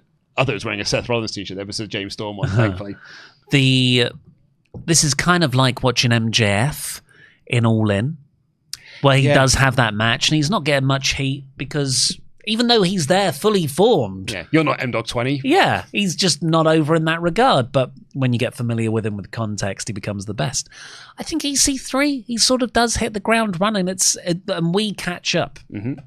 So Norv was handpicked by Dixie Carter. The crowd chants skinny legs at him, but then very quickly turned that into boring chants. This does not feel like Bound for Glory. It's a shame because I think this was a good idea. It didn't work. I can't figure out why it didn't work. Why? It's not Bound for Glory. If you'd have advertised this as EC3 will have his debut match ahead of time, and you're going to do this, and then it's this guy that comes out and you play it as an angle. Even then, I'm like, it's not. It doesn't feel like it's a pay-per-view thing. This is a TV angle. You wouldn't do this at WrestleMania. I think they would. No, because you did it with Fandango and Jericho, but that was a match that was built up on TV to have Fandango's debut match against Chris Jericho. I would say they literally did it with Joe Hendry. That's a different circumstance. That's a very different circumstance because that's not supposed to be the match. That's supposed to be Randy and Kevin. But then Kevin gets injured. I think EC3, this is Bound for Glory, biggest show of the year. You debut him on that show. I think that bit makes sense to me. And the joke is that it's meant to be a competitive match to show you how good he is, but it's a jobber. So I agree with you there in principle because they did do that with MVP. Like he's, I want to do this on pay-per-view. And then they bring him out and it's a nobody and he wins a squash match. But that was on a B show. That was not WrestleMania. If you'd have done this at Hardcore Justice, if you'd have done this on Slammiversary, maybe you'd have gotten away with it. Maybe even on Slammiversary because that's also supposed to be, it's the second biggest show of the year. On Bound for Glory, this doesn't work. This needs to be a much bigger deal at Bound for Glory. Like it should be his first tough test. I think it works. It obviously doesn't work. I was going to say, it categorically does not work. I disagree. I think if the show was better, I think this is an angle. It's not a match. That's how you got to look at it. It's a fun little angle. If all the other matches were really good, I think it would be a nice change of pace as a joke thing. But it doesn't work. Dave Meltz would say Carter, real name Michael Hutter, better known as Derek Bateman in NXT, pinned him with a headlock DDT. As Bateman, that was his finisher in NXT, and it was Dean Ambrose who took the finish after he left, as opposed to him copying Ambrose. Unfortunately, for nearly everyone who's going to watch it, they will see this as the opposite. It's early and limited, and no doubt this character has a long way to go, but so far Carter has played the role to perfection. The loudest reaction was fans chanting, "You screwed Brett" and Earl Hebner, 1/4 star. Vinny V would say, fans said that this squash match was on supposedly the biggest show of the year was boring. Nerve got some offense, including a high crossbody for a near fall. EC3 won with their headlock driver. Yeah, 1/2 star. I wanted to make a note of that one because he ended it with, 1/2 star. The headlock driver is also LA Knight's finish. Yes, the BFT. Yeah. JB is reading your feedback from Twitter, not out loud, but he interviews Magnus, who said this is his biggest match, and the previous honor that he had from being, apart from being in the ring with Sting, was being handpicked to be a member of the main event Mafia. But, I'm in Sting's backyard, but that means that I've got nothing to lose here. It's only an upside for me. I think this is a cringy promo. I don't know if it's done on purpose because this because is the semi-main. Magnus's character was going in the direction of actually I've got a big ego. It's all gone to my head being asked to join the main event mafia. And he's sort of on the path to turning heel. But here, honestly, this is sort of the route his promo takes. The biggest night of my life was when Sting, Joe Kurt introduced me as a member of the main event mafia. That honor will last a lifetime. I'm knocking on Sting's door, and I'm not going to leave until I'm fully satisfied. I've got a date with Destiny, and she's getting impatient. It is just cliche after cliche. Nick Aldis is a good babyface now in WWE as an authority figure, but he's not a convincing babyface here. No. This makes me not like Aldis. I feel like he's being pushed down my throat, just like he was at Hardcore Justice as well. Yeah, this is the result of the 4-year project of Magnus. Dixie, from what I can gather, and look at it on the TV show, loved Brutus Magnus and really thought he can be one of our top guys. So for the last 4 years, they have been working on Magnus, partnered with Doug Williams, but much like James Storm, never about Doug. It was all about getting Magnus over. And then you build him, you put him in the Bound for Glory series last year, you then partner him with the Main Event Mafia, you partner with Samoa Joe. Not about Joe, this is about getting Magnus over.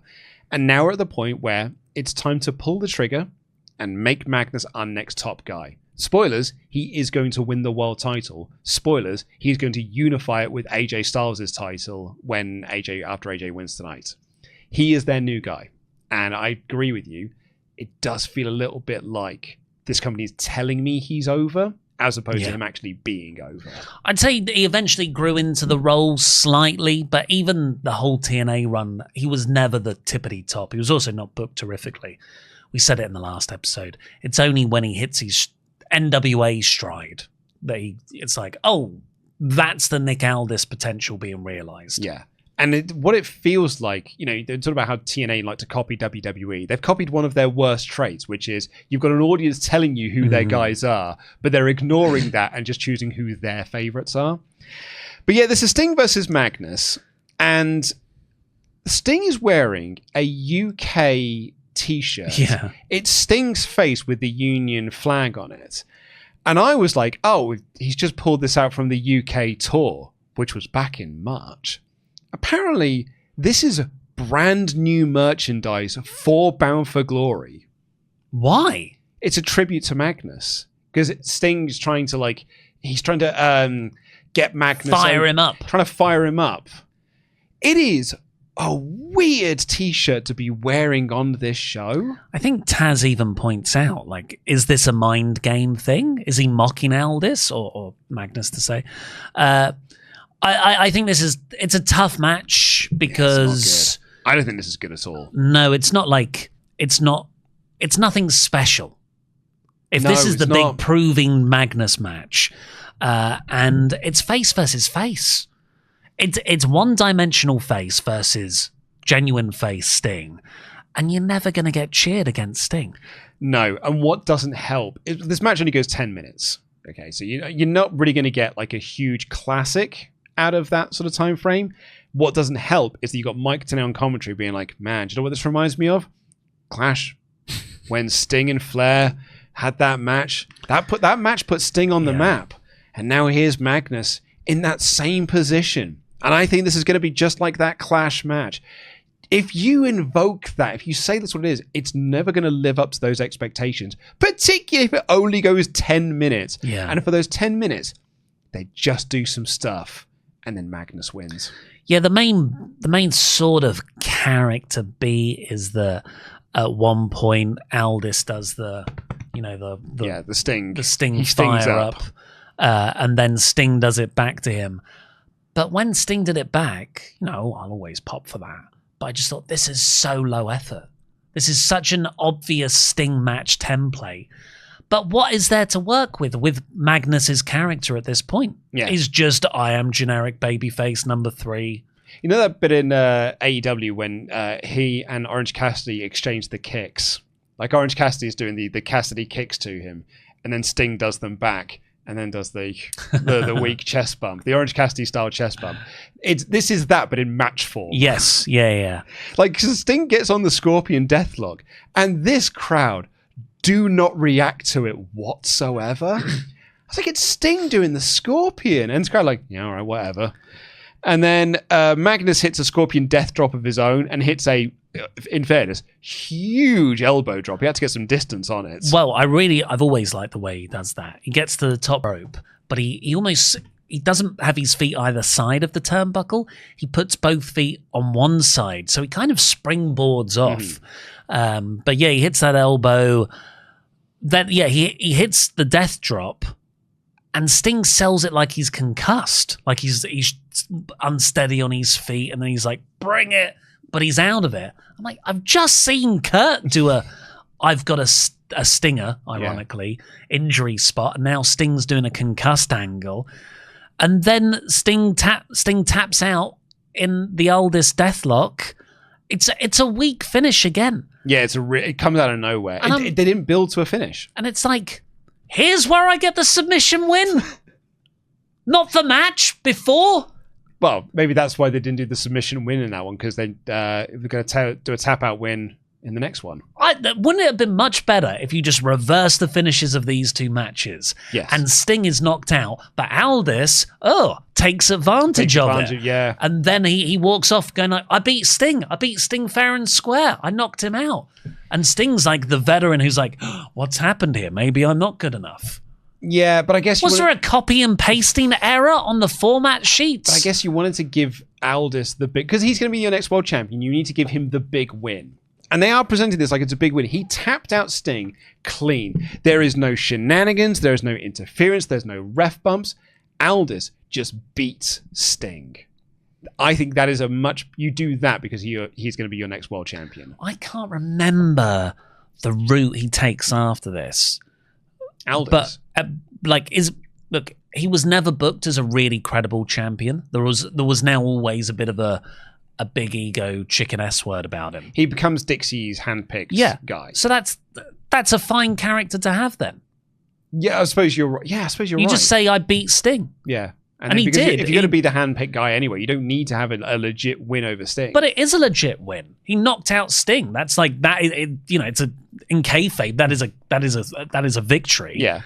But he did it in an inhonorable way. Yeah, I think that. Yeah, he went gamesmanship rather than sportsmanship. That's a heel turn. But instead, Aldis just poses on each of the four corners of the ring. He doesn't shake Sting's hand. He just sort of walks off. Well, he does. It's just he doesn't. He was like, he doesn't good do match, bro. Respectfully is what he doesn't do. Yeah. So a nothing special match and a suboptimal heel turn. Magnus was able to break out of the deathlock, which should have been a big deal, but the crowd just wasn't buying this match. Later, Magnus flew 60% away across the ring with an elbow drop, but missed the second one. Still, Magnus got the cloverleaf on and Sting tapped out clean. Nobody was expecting or ready for this. Mostly groaning and light booing was the reaction to the finish. I know they're trying to make Magnus in one night, and for a guy who has had the career Sting has had, this was a very nice gesture. But this came across more like when in Texas, they brought in some... Sorry, I'm going to read this out. I actually had to read this to Dave Bradshaw because I knew he would get a kick out of this. But this came across more like when in Texas, they brought in some... It's also the most Dave Meltzer thing you could write. But this came across more like where in Texas, they brought in some guy called Taras Bulba and wanted him to go over the top. So they had him in the middle of the... clean in the middle, beat, in Dallas, Kerry Von Erich, who was once a super over in the city, but it was years later, clean in the middle, using the Iron Claw, thinking it would shock people and create a star in one night. After the match, Sting got up and shook his hands, but Magnus got all cocky, kind of slapped at his hand and walked off. Hopefully with his heel turn, he does better than Taras Bulba. Star and a quarter. That is low. Wow. That is low. And Vinny V would say they did a 10-minute version of Sting Flair. Finally, Magnus caught him in the cloverleaf. Sting fought for a while, then tapped out. This was met with mild boos. Sting tried to offer a handshake, but Magnus kept blowing him off, then gave him a half-hearted greeting as he left. It's like if they set out to make Magnus a big star, they failed. Star and a half. And our final AJ memory is he won the Bound for Glory series, which is what I always think of when I think of those classic AJ moments from TNA history. 2013 run. Yeah. Was Unbreakable. Yeah, I know. Was Unbreakable 06. It's in every other video package. Well, because he didn't win that one. Oh, I guess so. Yeah. Anyway. You just say made history. Yes, he main evented. You can show some highlights of that match. JB interviews Bully Ray. He says that AJ reeks of fear. And you know what? Welcome to the jungle. We got fun and games. Yeah, that's his favourite song, he said. Yeah. I don't want you to die. I want it to be even worse. I want you to live. I want you to deal with your loss. I want you to see your family's disappointment, because that is what is going to kill you. Welcome to my jungle. I want your son to look up at you with his redneck eyes. Which brings us to our main event. Yeah. It is a no DQ match for the World Heavyweight Championship as the leader, the president of Aces and Eights, takes on the phenomenal no one, AJ Styles. Yeah, and so his Tron says no one because he was the phenomenal one, but now he's no one. He's affiliated with no one. Yes, he's no one's man. But it does. Say it's just a bit of a not the way I would present my top star. Yeah. The big words "no one" on a video screen, and also this isn't ready to fly AJ Styles entrance music, which always hypes me up. It is not emo, but lone wolf, stoic AJ Styles. Slow walk to the ring, AJ Styles. But also the country twang, which sounds so like Aces and Eights.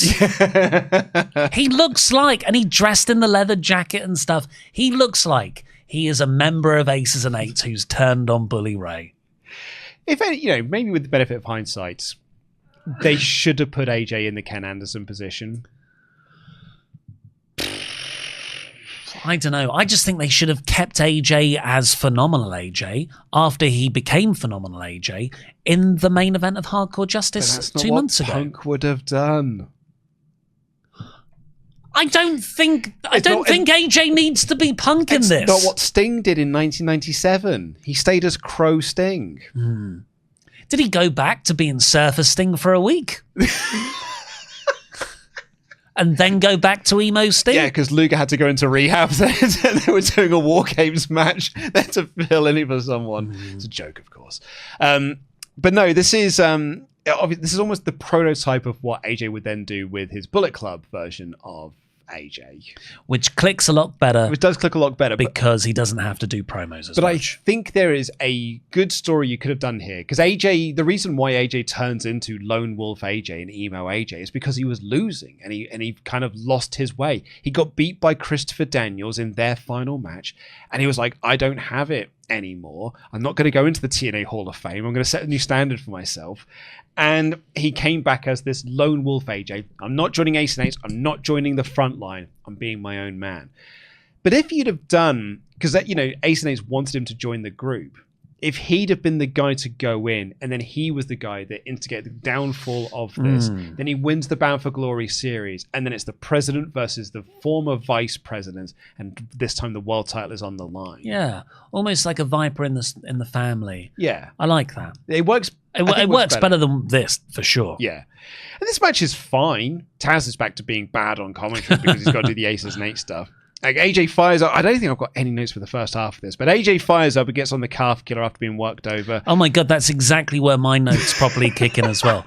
AJ gets the calf killer. And the reason, it's because that's the first bit of interference. Yeah, pretty much. Garrett runs down to break it up and he hands Ray the hammer. AJ kicks that hammer out of his hands, but Ray knocks it out of AJ's hands and dominates again. Dixie have made it no DQ as well, so that's why this is all legal. Ray does Hogan poses, but they never say him by name on commentary.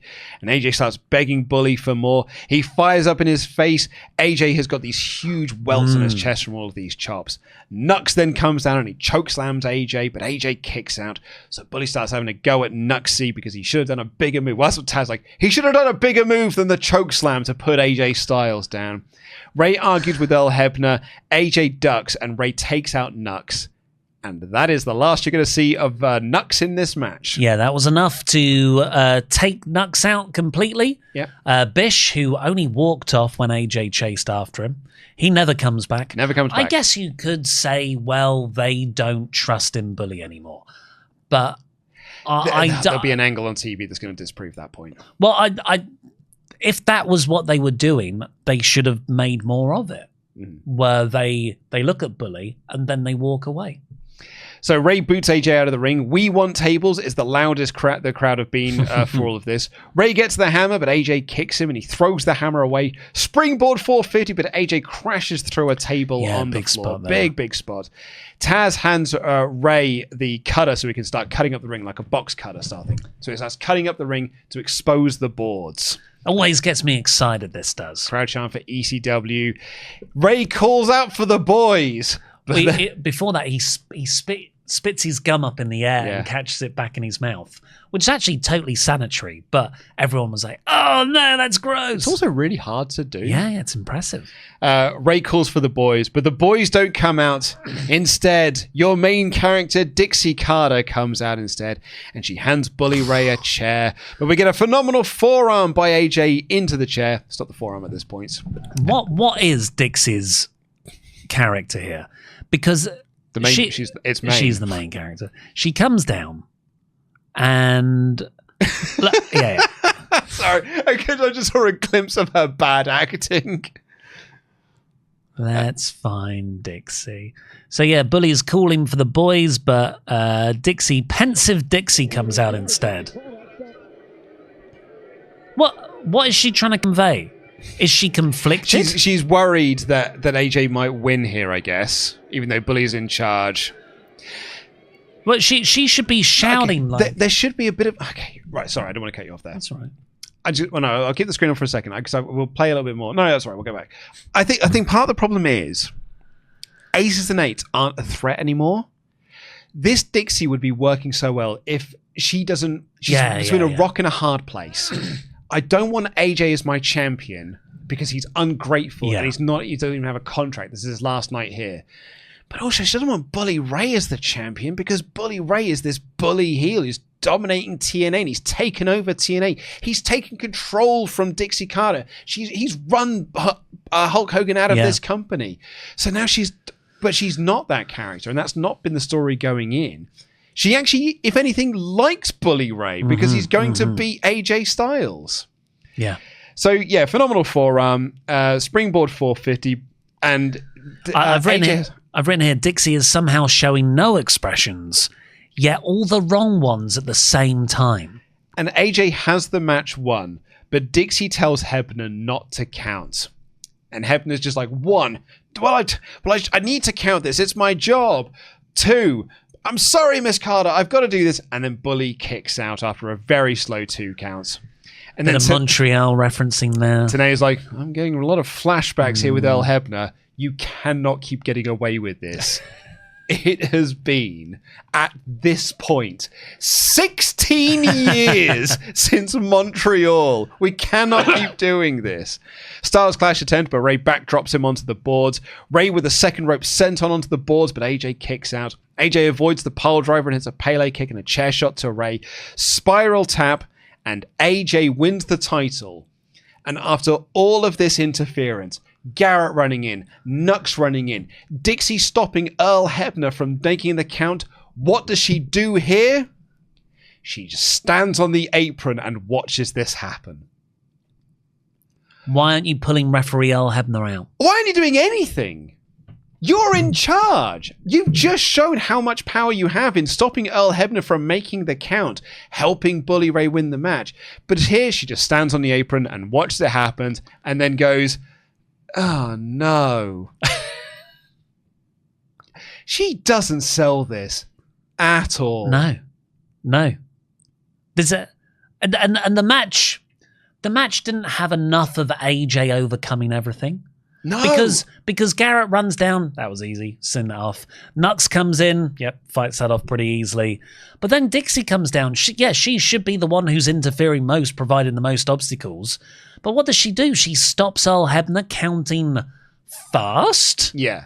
Now, in the Vince McMahon role that she's also sort of trying to emulate here, Vince would get taken out. Austin would hit him with something and then, he'd fall down to the ring. Then he'd wake up and realize that his plan has failed. No, and freak out.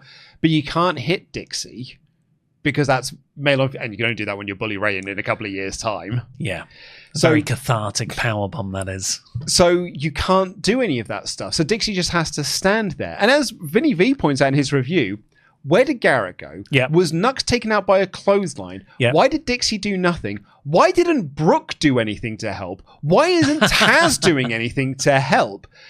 AJ's all of these obstacles, but they're really easy obstacles to overcome. Yeah. And some of them aren't even obstacles. So then there's no relief or sense of accomplishment when AJ does overcome everything. Like WrestleMania 40 is the benchmark for the big storyline blow-off where the babyface overcomes all the henchmen and all the friends he's made along the way. Like, what? Why can't other members of the TNA roster be helping out as well? Yeah. They're on AJ's side. Why isn't Joe down here? This is the storyline over here, and we cannot have it interact with other storylines. That is one of the big benefits of Pool of X booking, that he does think about that stuff. But yeah, I totally agree. This, and then AJ gets in the crowd afterwards. TNA is willing this to be emotional. It's like, after 18 months of Aces and Eights dominating us, apart from that 1 month period where Chris Sabin won the belt. And when they lost all those times to the main event Mafia. Finally, AJ Styles has won. And AJ Styles, he's in the crowd. He's trying to recreate CM Punk Money in the Bank 2011. I've got the belt. I'm in the crowd. Hey, Dixie. He's not Punk. He is not punk rock. He's AJ Styles. It comes across as a tribute act. Yeah, this is them trying to have their Money in the Bank 2011 and their Starrcade 97 and achieving neither, which is remarkable given how bollocks the end of Starrcade 97 is. AJ feels like he's in the crowd because he's been told to go in the crowd. And the big cliffhanger is TNA going, now Dixie Carter, you've got to pay. It's not about AJ. This is about Dixie. Yeah. And it's the same thing we get with Vince. The end of Money in the Bank 2011 isn't actually Punk blowing the kiss and running out with the belt. It's Vince. It's a close-up of Vince. Having lost the title. Oh, what am I going to do now? Yeah, I've lost my champion. Main character syndrome in the worst Karen-esque way. Dave Meltzer gave it 3.5 stars. Why? And Vinny V would say, where did Garrett go? Was Nux killed by that clothesline? Why didn't Taz or Brooke or Dixie break up the pin? Some completely illogical booking here. And the last 5 minutes was pretty much guys hitting a move, then looking around. Yeah. Taz, the Ace and Eights announcer, sounded at worst mildly annoyed about all of this. AJ celebrated with the belts in the crowd. I will say this, every time he does that, the people flip out like he's a big star. Match was, at best, an average TNA pay-per-view match. 2 3/4 stars. Yeah, I think I'm more in line with that. Me too. And that is Bound for Glory 2013. It's not a good show, but it's also a sad, sad show. It is the end of the Hogan Bischoff era, really, because because they are gone at this point. It's kind of like the last bits of that, I guess. It's the Dixie Carter era that we're entering in now. It's the first real bit of the Dixie era, and this is going to be a bad period of time for TNA. Yeah. Because you know how Dave Meltzer was writing, like, no matter what they do, it's going to pull in 1 million viewers. Well, guess what, buddy?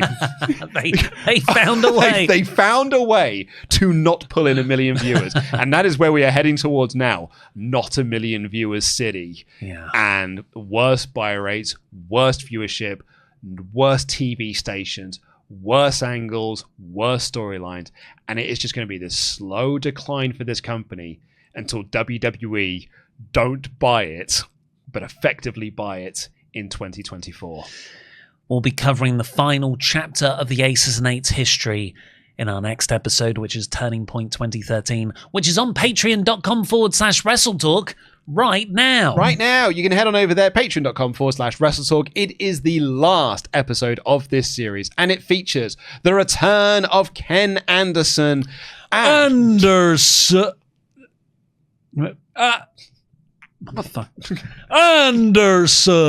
as he takes on Bully Ray, and I think a last man standing match where Ken Anderson's career is on the line, and if Bully Ray doesn't win, the Aces and Eights must officially disband.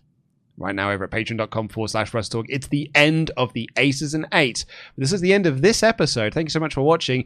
If you haven't watched the first episode where we reviewed Bound for Glory 2012, which actually is a better pay-per-view than this one, go watch that review right now. Bye, everyone. Love you.